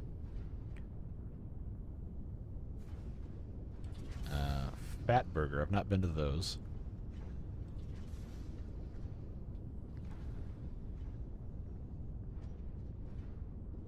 Lemon pepper on chicken is top tier. Absolutely agree. Place in Columbus, Ohio called Rooster is awesome. Yeah, there's a lot. The cool thing about chicken wings is there's always going to be, well, depending on where you are in the U.S. California has awful chicken wings, awful barbecue. Fight me, California people. None of it's good. But the southeastern U.S., some parts of the Midwest, and the Northeast are going to have good chicken wings. Pretty much anywhere you go, you're going to be able to find a restaurant that has good chicken wings. Went in Popeyes once, the girl was having a cussing match with the customer through the drive-thru speaker. Yep, sounds about right. Service is awful. Yeah, it's abominably bad, but the food's good. So I used to just go through the drive-thru and make jokes with the people on the speaker, and that was always fun. Well, I'd buy the food. I didn't just go to harass people. We were having a fun time having banter with each other. But then I started ordering it on Uber Eats or DoorDash or whatever during the pandemic, and then I didn't have to talk to anybody. And then I waited an hour and I paid $5 more, but hey, I didn't have to physically go to the Popeyes. 90s Pizza Hut was awesome. And then they changed they changed how they made the pizza, and it stopped being good, and then the landscape for restaurants and food service changed, and they just were not able to keep up. But 90s Pizza Hut was like an actual treat to go and sit down, have a good pizza, and they had like the Pac-Man machine or whatever in the corner. That was good stuff. My dad and I would go to do. They had a buffet at lunch near our office, and we'd go in there.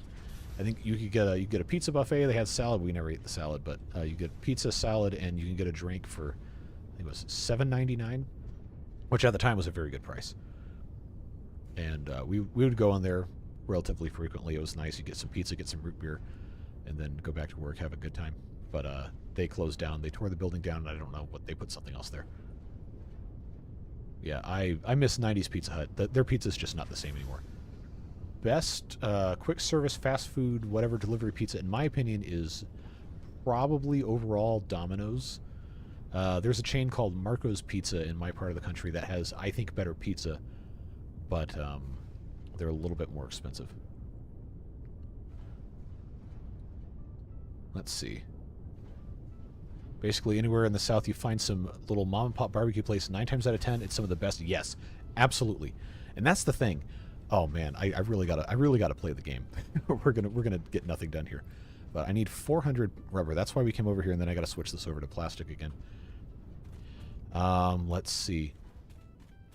When I lived in the city, quote unquote, I wasn't in city limits, but I had an Atlanta address.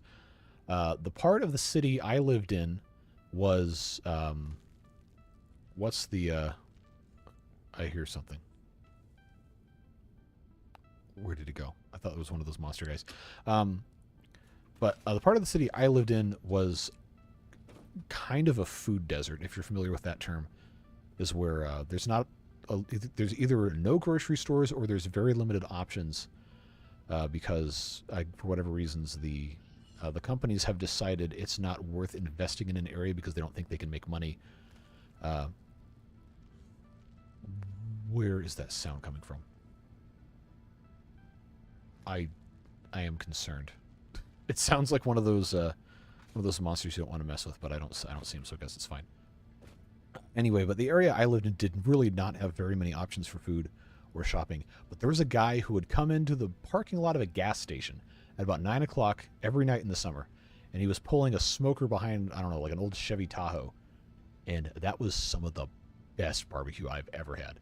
Just some dude in a gas station parking lot, only took cash, wouldn't tell you what his name was, but it was, oh, so good. Unbelievably good food.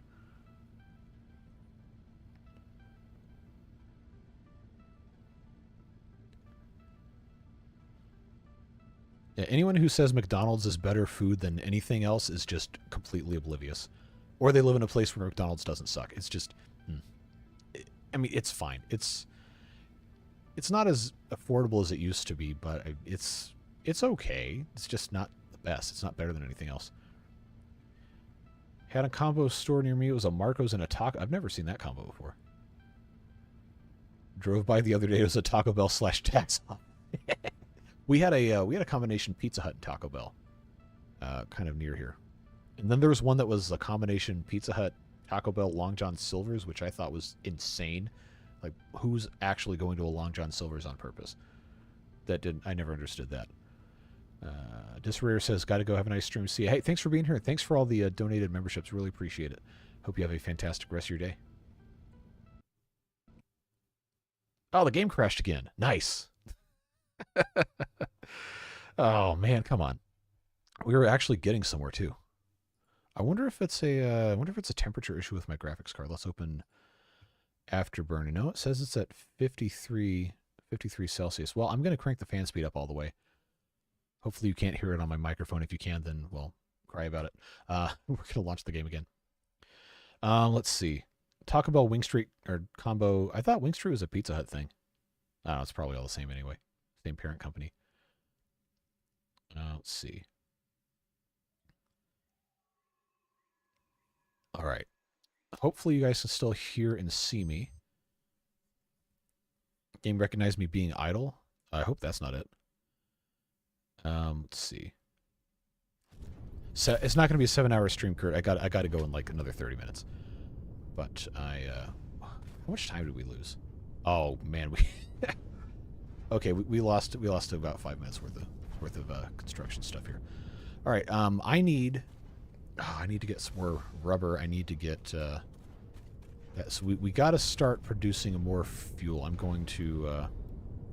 I'm just going to keep increasing this until the power grid fails, and then I'll dial it back.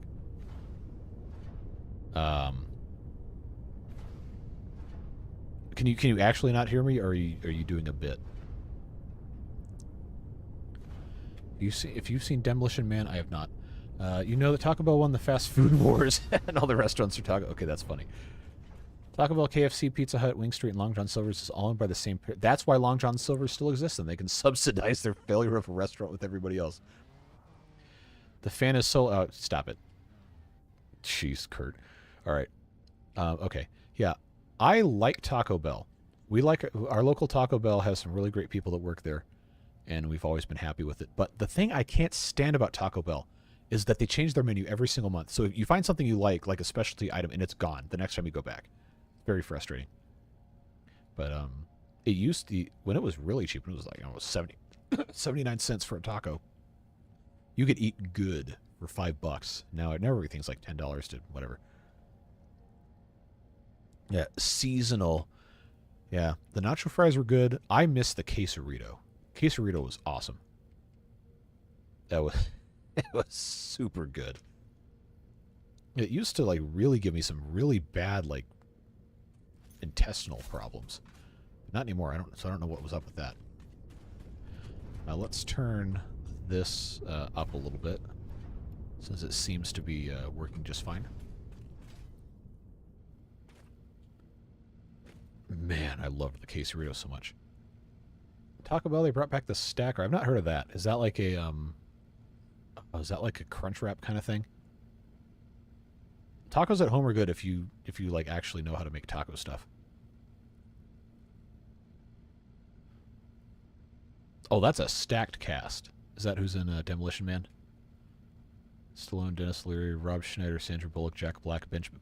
Oh, okay, that's star-studded. Crunchwrap Extreme. That sounds good. Folded up quesadilla. Okay. Yeah, the one that we have, the one I used to get all the time, they had this Cravings box. It used to be $5. I think it's $6 or $7 now, whatever. But that had, I think it had like a chalupa, a taco, a burrito, and then the chips and the cheese and a drink for $5. Like, you're not going to beat that. That's good.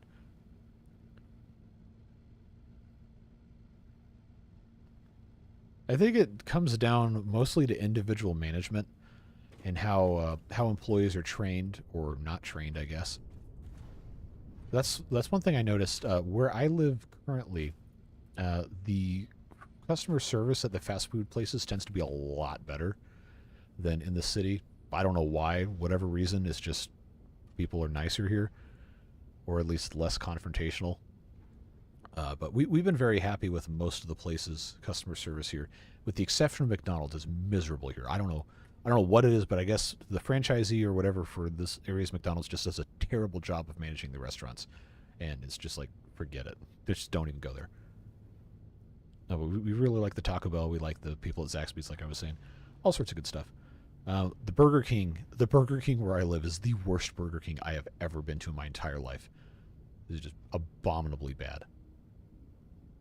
Workers don't quit bad jobs, they quit bad managers. You are absolutely correct. Absolutely correct. A good manager can make a miserable job tolerable, but a bad manager can make a great job unbearable. People matter. You got to treat people right. Doesn't matter what the job is. Doesn't matter who you are. You got to treat people right. Basic respect goes a long way.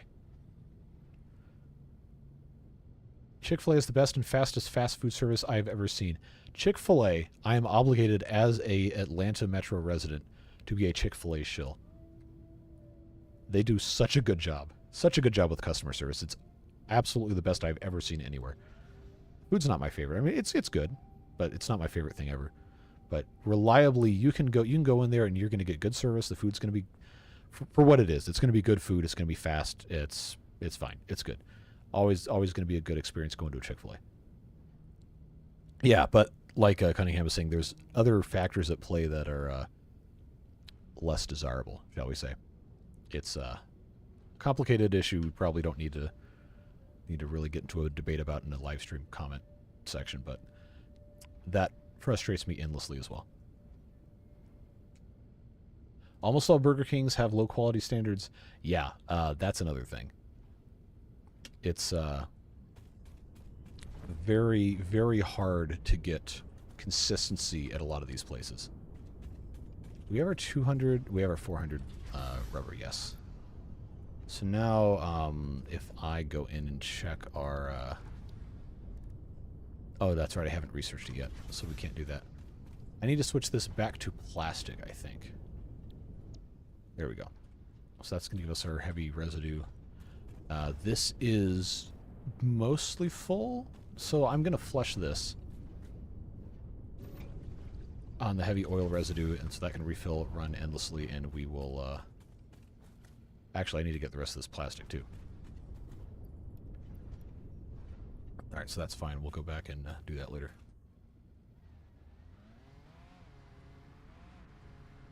Turn-based combat for what? Oh, turn-based combat chat sections. Maybe let's not do that. McDonald's in Japan is astounding. I feel like that's just like anything in Japan because they understand how to do customer service and actually, you know, care about doing a good job. Oh, I love Cookout. Cookout is awesome. That's a North Carolina thing, but we have it. We have a bunch of them in Georgia now, and I don't know. When I lived in Atlanta, I would go to that Cookout. It's like at least once a week because that was the Cookout tray was like $5, $4.99, and you could get you get a combo with 3 quesadillas. You could get a combo with 3 quesadillas, and they'd just let you have it. It's like, why? But that was good. Have I been down here? I feel like I have. Oh, there's nothing in here anyway. All right, I thought that was one of those tunnels.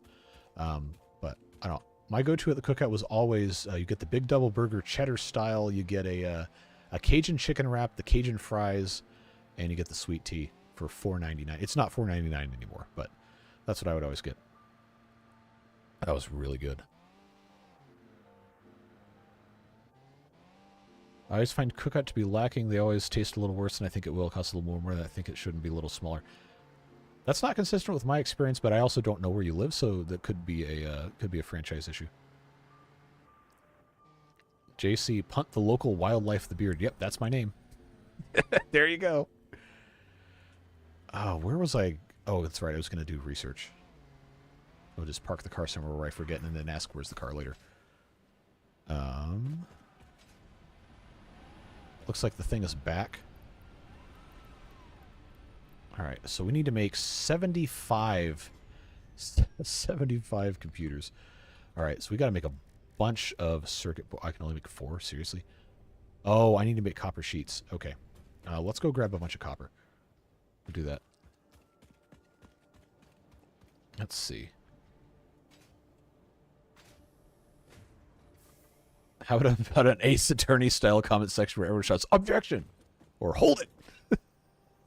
That might be kind of fun.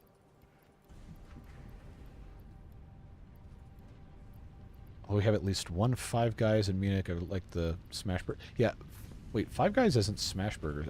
Maybe they are in Germany. I don't know. Five Guys, to me, is very good, but not worth how much it costs. Just the burger by itself where I live is $12 now.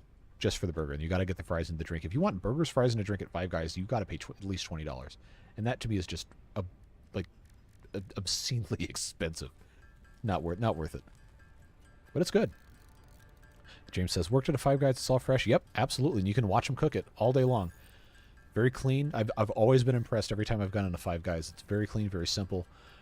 People have always been nice. Customer service has been good. It's just I can't justify spending that much money on a burger more than once every once in a while. And for that kind of money, I'm going to go to a sit-down restaurant probably.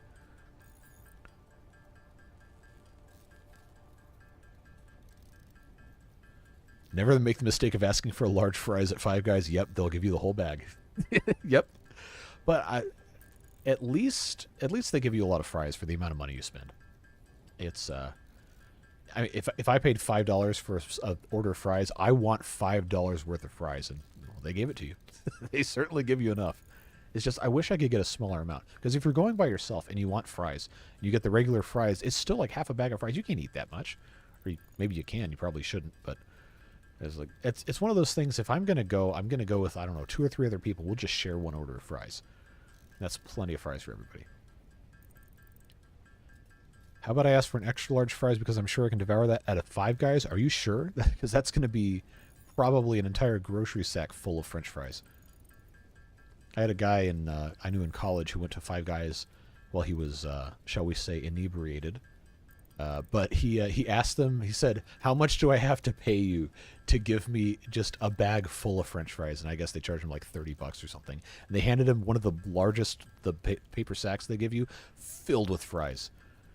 Like, first of all, why would you? Oh, I understand why he did it, but fundamentally, why would you do that?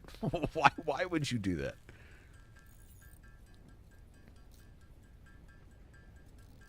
McDonald's puts the chicken oil or something on their fries. I think it's beef tallow is what the well, at least in the U.S. what they do. I don't know what they do overseas. Favorite reaction from staff at Five Guys was just asking for a large fries. The lady just stared at me for a bit, then rang it in. They filled the giant bag completely and watched me smile. Yeah, see, that's the thing is, I wish it wasn't so stinking expensive. It's fun going in there. I just like the environment. The people there are always fun, and they are really good. Cheapest thing to make on the menu, and my manager at the time literally told me they do that to trick you into thinking you're getting your money's worth. I mean, yeah, okay, that's fine. Trick me. They're good. They're good. You pay for it, but it's good. A large fries from Five Guys plus a couple burgers. Question, how? How is that even possible? That's so much food. The burgers are substantial, too. Worked at a 24-hour Subway, my condolences. Had a zombified guy walk in and just stare at the menu for 30 minutes, just blasted right out of his mind, and then he's zombie shuffled out. Yeah, sounds like something that would happen in a 24-hour Subway. Oh, man. Barely tell you they have Cajun fries. Yeah, I always get the Cajun fries at Five Guys. So good. I know it's literally just a different seasoning they put on them, but man, it's so good. I haven't been to Five Guys in a long time. I only eat once a day. Okay. All right. I guess that makes sense. But I still probably could not eat that much in one sitting.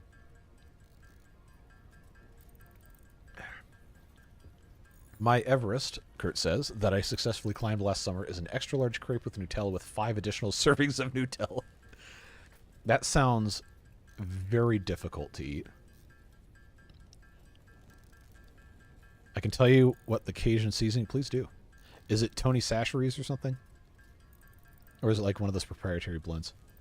Penn Station's my favorite sub place. I haven't seen a Penn Station sub place in forever. We had, oh man, I think in the 90s we had a Philly connection place. And then it was all Subway, only Subway forever and ever. And then we got a couple of Quiznos, and then we got Jersey Mike's. Jersey Mike's, I think, has the best Philly cheesesteak you can buy from a fast food place. You pay for it. It's expensive, but it's good.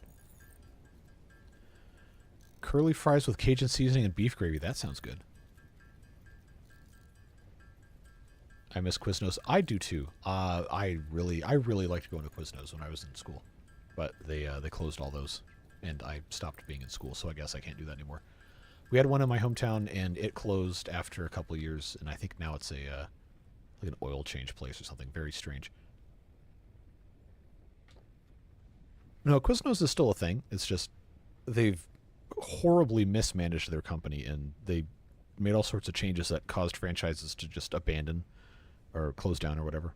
Because I think at one point they were forcing franchisees to only buy certain things through them, which, all right, you have the right to do as a company, whatever, but they were making it worse and more expensive, and people just got sick of it, and it's like, all right, forget it. 1 part chili powder, 1 part, oh, so you made it fresh in store? That's kind of cool. 1 part chili powder, 1 part ground red pepper, half part salt, half part, that's really simple, actually. I could make that right now. I'm going downstairs in my kitchen, put that together. That sounds good. Boar's Head. Oh, man. Publix deli. Nobody does grocery store deli better than Publix, at least in the United States. I don't know about the overseas, whatever. Publix deli, when they have the chicken finger subs on sale, is absolutely mobbed, just completely mobbed. You can wait like an hour at lunch to get something made. My Philadelphian heart is hurt just hearing that Jersey Mike's has decent look. Like, all right, I've not been to Philly. I'm sure if I go to Philadelphia and I ask for a cheesesteak and I get the cheese whiz and the onions and everything, I'm sure it's going to be awesome and life changing. But I've never been, so that's my comparison. That's what I have access to. Kurt says, how much do you guys from the U.S. eat in fast food places constantly, all the time? The amount of experiences you all have just astounds me. It's a cultural thing, probably at least partially born from the way our cities are set up, to where you have to drive everywhere. You're always in your car, and fast food allows you to get food while you're in your car. And because of the way the economy works, it's very hard for small businesses, locally owned places to survive and compete against the cheaper food that fast food offers. So fast food just dominates, especially among, trying to see how to word this correctly, among people who don't necessarily have the money to go and eat at nicer restaurants, like myself. I am not wealthy at all, but I can swing $5 to go get fast food or whatever. But I'm not going to go sit down 5 times a week in a restaurant with table service and all that, because who can afford that? But fast food is fast, it's cheap, it's tolerable, and it lets you do what you got to do without having to take an hour out of your day to go sit down and eat somewhere. All right, let's see. Here's a food question. If you go to a restaurant infrequently, like on vacation, do you get something you know you love or risk trying something new and not liking it? So whenever we do vacations, whenever we travel, we do our road trips, we always try to go to places we don't have. Whether that's fast food or we find a local place that has good reviews. But I will usually get a familiar type of food at a different place that I haven't been to. But I'm not gonna like go to a new place and try something completely new unless it comes very, very heavily recommended. Oh, I need more plastic. Duh. But I do have enough. I have enough circuit boards to make 6 computers. I need to make 75, so I don't think we're going to finish this today, but we'll get somewhere else, I guess. Screws. I think I was making screws somewhere at some point. Do I have enough spots here? I think we might have to go get some more plastic. Just do whatever we can while we can. All right. Now I gotta scroll up again. I eat fast food 6 or 7 times a year. That is a wildly different experience from what I end up doing. But again, it's a cultural thing. If you're in an environment where you have the luxury of eating home cooked food all the time, or having the time to cook all the time, then obviously that's going to be preferable. But not everybody has access to that. Want to know something else about Five Guys? Always. Let's see. Oh man, I'm so far behind. Eating in my car, I could never. Yep, it's a very American thing, eating in the car. The bacon is not fresh when you order. It's all made at once in the morning before they open. That sits in fry baskets else used. Yeah, that's pretty standard. Seems like that. Most restaurants. Well, okay, not nice. When I say restaurants, I'm talking about places you go to get food, not like table service, French dining or whatever. But we had. I guess it's called par cooked or whatever. For a couple things when I worked in a restaurant, and we would just finish cooking it or heat it up depending on what it was when we went and did our stuff. Let's see. Isn't it cheaper to just cook? Nope, not in the U.S. Groceries often are more expensive than buying fast food, which is a major contributor to obesity among poor people and minorities, and especially children. And is also something that happens as a result of food deserts. So that's a complex political topic that probably is not appropriate to discuss in a video game live stream. But it is a very American problem, where it is much cheaper to feed your child a bunch of little cheeseburgers than it is to make them actually healthy home-cooked food, because the government subsidizes some things more than others and heavily incentivizes the production and sale of very unhealthy, refined, processed foods. Is, I guess, the best way to describe that. So it is cheaper for me to go to Wendy's and get the 4 for $4, which I think is now $5, but whatever. That is more calories and more quantity of food than I could afford to make myself for the same price. If you have the luxury and the skill of cooking, home cooking a lot, and you get good at making healthy recipes in ways that make sense, then it can be cheaper, but it takes so much time. Like cooking an actual home-cooked meal, the time to, you go shopping, you get the ingredients, you prep the food, you cook the food, you eat the food, you clean up and everything, could take you 3 or 4 hours, depending on what you're making, versus 30 seconds in a drive-through, and then you have your food and you eat it in 5, and then you can go and do something else. And also in the U.S., you can't really walk anywhere to go to the store. You have to drive, and it's almost always a thing where you have to build your entire day around going grocery shopping, and you only go once every couple weeks.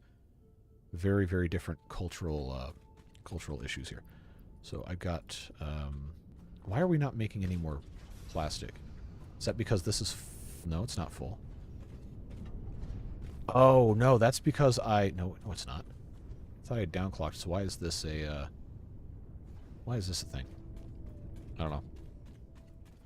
All right, now I got to scroll up again.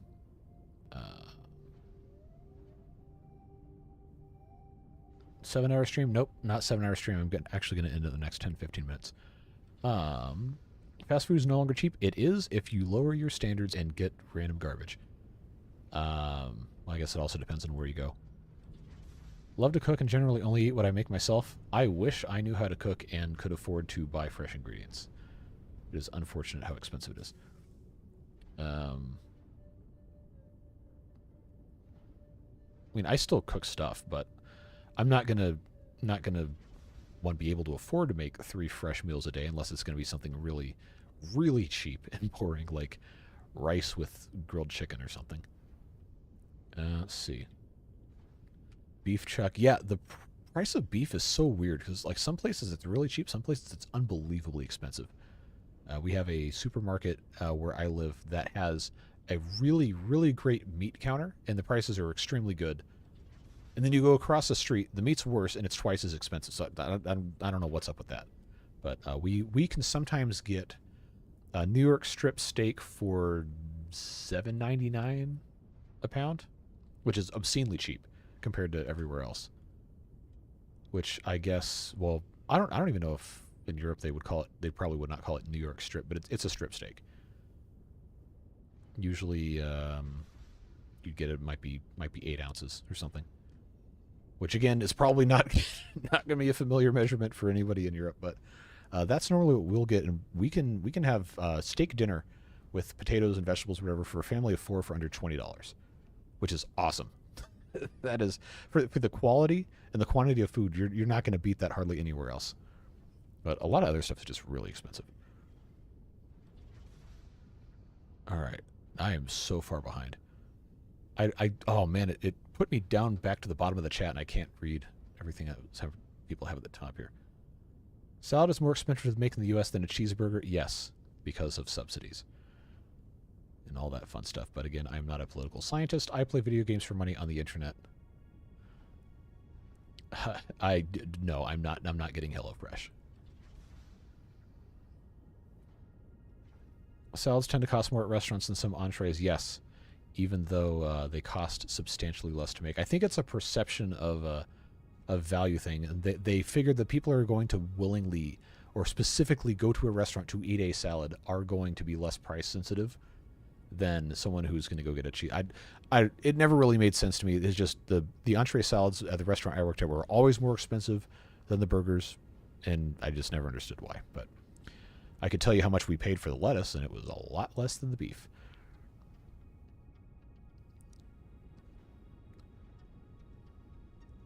Stuffed peppers are good. Said that 20 minutes ago. Said what 20 minutes ago? I don't remember.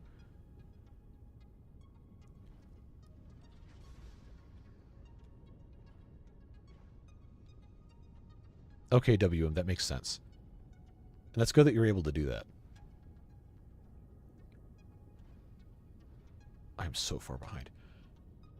What's really helpful is to cook a little more than you need to feed your family. That way you have leftovers for the next day. Yeah, leftovers, well, we still do leftovers. That's what I'll do sometimes if I'm going to make something, like when I go and do certain things that I make all the time. It just makes a bunch, and then I have leftovers to eat for the next, like, 3 or 4 days. Which is nice, but you do get kind of tired of eating the same thing all the time. But my cooking is, like, not... I would hesitate to call it cooking. I know how to make, like, a couple different things, and they're all variants of the same unhealthy garbage I eat all the time anyway.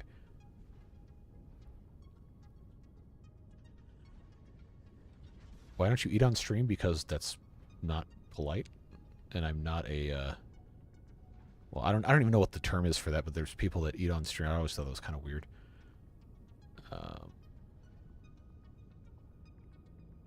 Have you drink water? Not in the past couple minutes, so I will do that now. Don't I have to go do something? We are eating dinner at 6, and it is currently 5:37, so I've got a couple more minutes. Get some plastic. I wish this was faster, but it's not. Are we doing heavy oil residue? Okay, good. That's still empty. We've made fuel.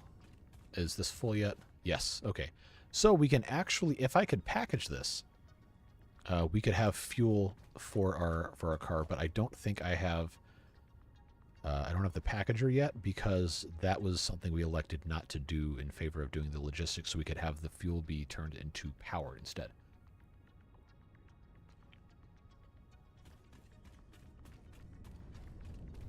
All right. So I want to try to actually get something done.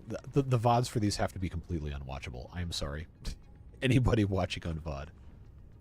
But man, I need to get some more. Plastic in the worst way here. So I'm going to chew through this immediately and make like another 3 computers. Oh, we could make some encased industrial beams probably. So let's go do that. Do I have enough fuel to get back? No, I have 7. So we'll need to make some more of that. I love doing chili or soup that we can do for a few days. Except you can add. Yeah, that's one thing I wish I guess I technically do have time. I just have to prioritize a little bit better.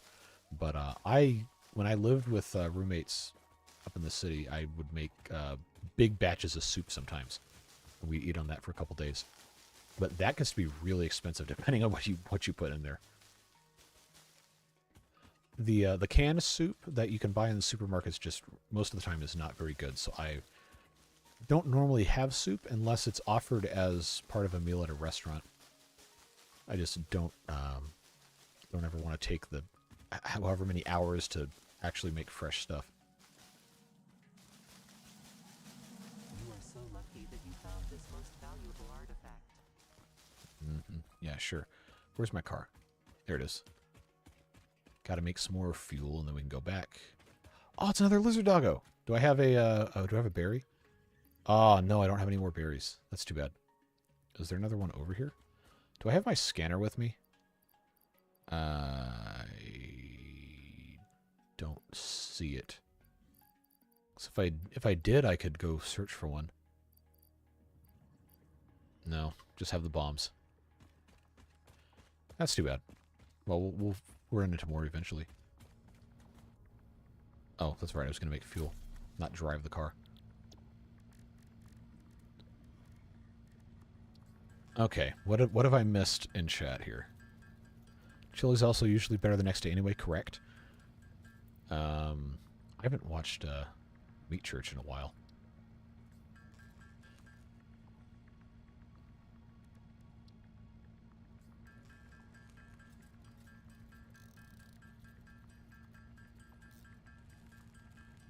Use a crock pot for soup and chili start in the morning and forget about it. Yeah, we've done that sometimes. We'll do that to make spaghetti sauce. My mom really likes spaghetti. So we'll cook that all day, and then it makes so much you can have leftovers for a week. Probably shouldn't be still eating leftovers after a week, but it's fine. Spaghetti's awesome. I love making spaghetti. Just watching Timberborn, seeing you live. How's life? Glad to be here. We're actually about to be done with the stream, unfortunately. But good to finally have the chance to do a live stream again with all you people. It's always nice to get to talk to everybody.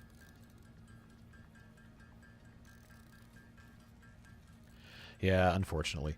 It's just the way the timing works out. It's hard for me to do regular streams on the weekend, at least right now, because of some of my other job obligations.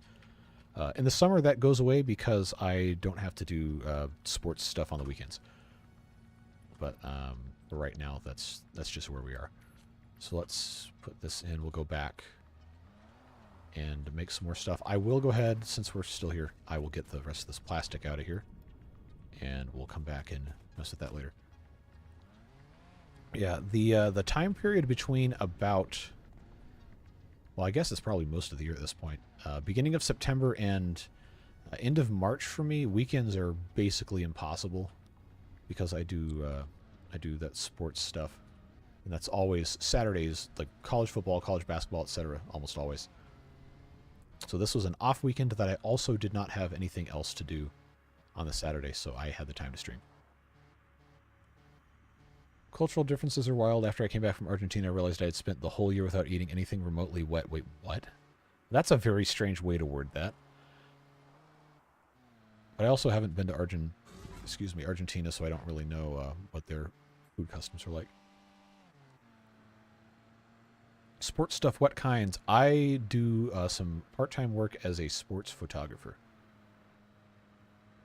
So on weekends and occasionally during the week, I will go and I will photograph games, and then my photos get published. I will not tell you where. I will not tell you what team, for my my personal safety. But that is something I very much do enjoy doing. I hardly make any money doing it at all, but it's a lot of fun, and it allows me to use my education that I spent a whole lot of time and money getting that I can't otherwise really use. Let's see. Imagine that a YouTuber working, I guess if you want to be technical, I have like 5 or 6 different jobs, but I only work about 40 hours a week, combining YouTube, my quote-unquote real job, and these other things I do on the side. But I need to, making encased industrial beams and other things. Do I have, no, I do not have steel beams, but these should, yeah, there we go. Do I have concrete? I have 60 concrete, should go ahead and get some more of that. There we go. All right, so we'll just run this a little bit, and then I will have to get out of here in just a few moments. All right, encased industrial beams. I'm not going to rewatch Season 9 of Scrubs because it does not exist. In the summer, we can wait for the PC to overheat. Hopefully not. One of the things I'm going to do in the next couple months, working to do a little bit of home improvement, fixing some stuff, and I would like to hopefully figure out a solution to keep my computer cooler in the summer.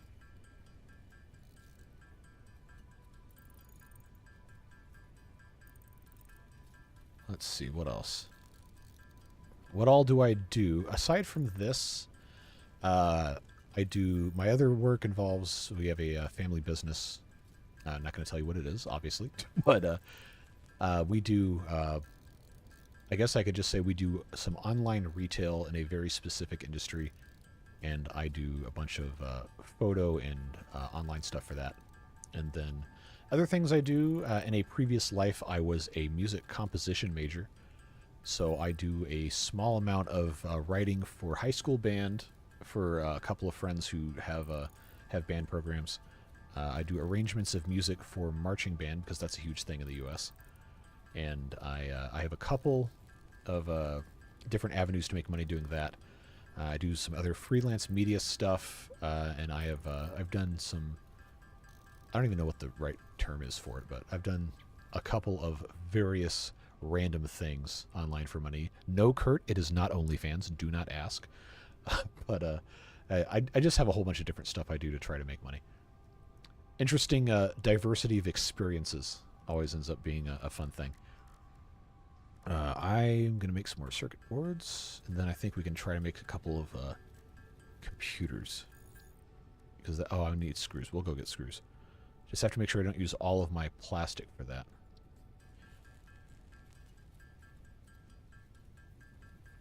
Uno reverse. Wait, what?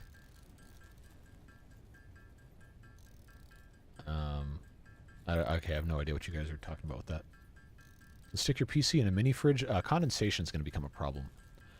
But specifically what I was thinking about was maybe trying to do water cooling and have some sort of a larger radiator.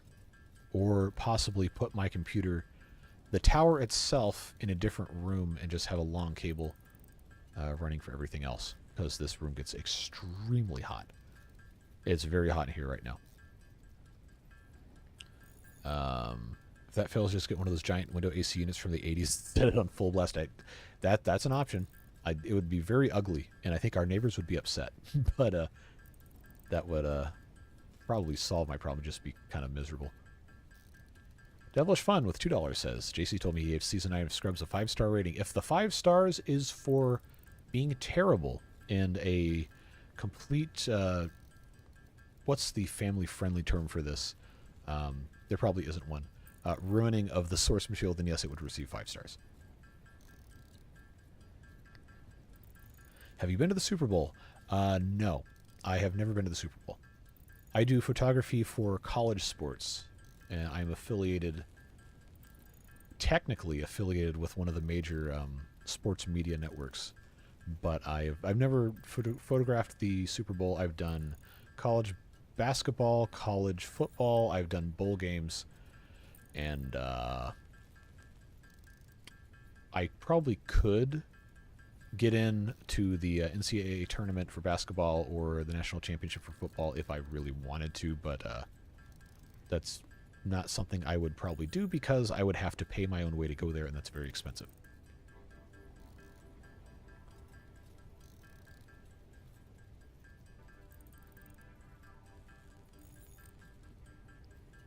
I do not work for ESPN, no.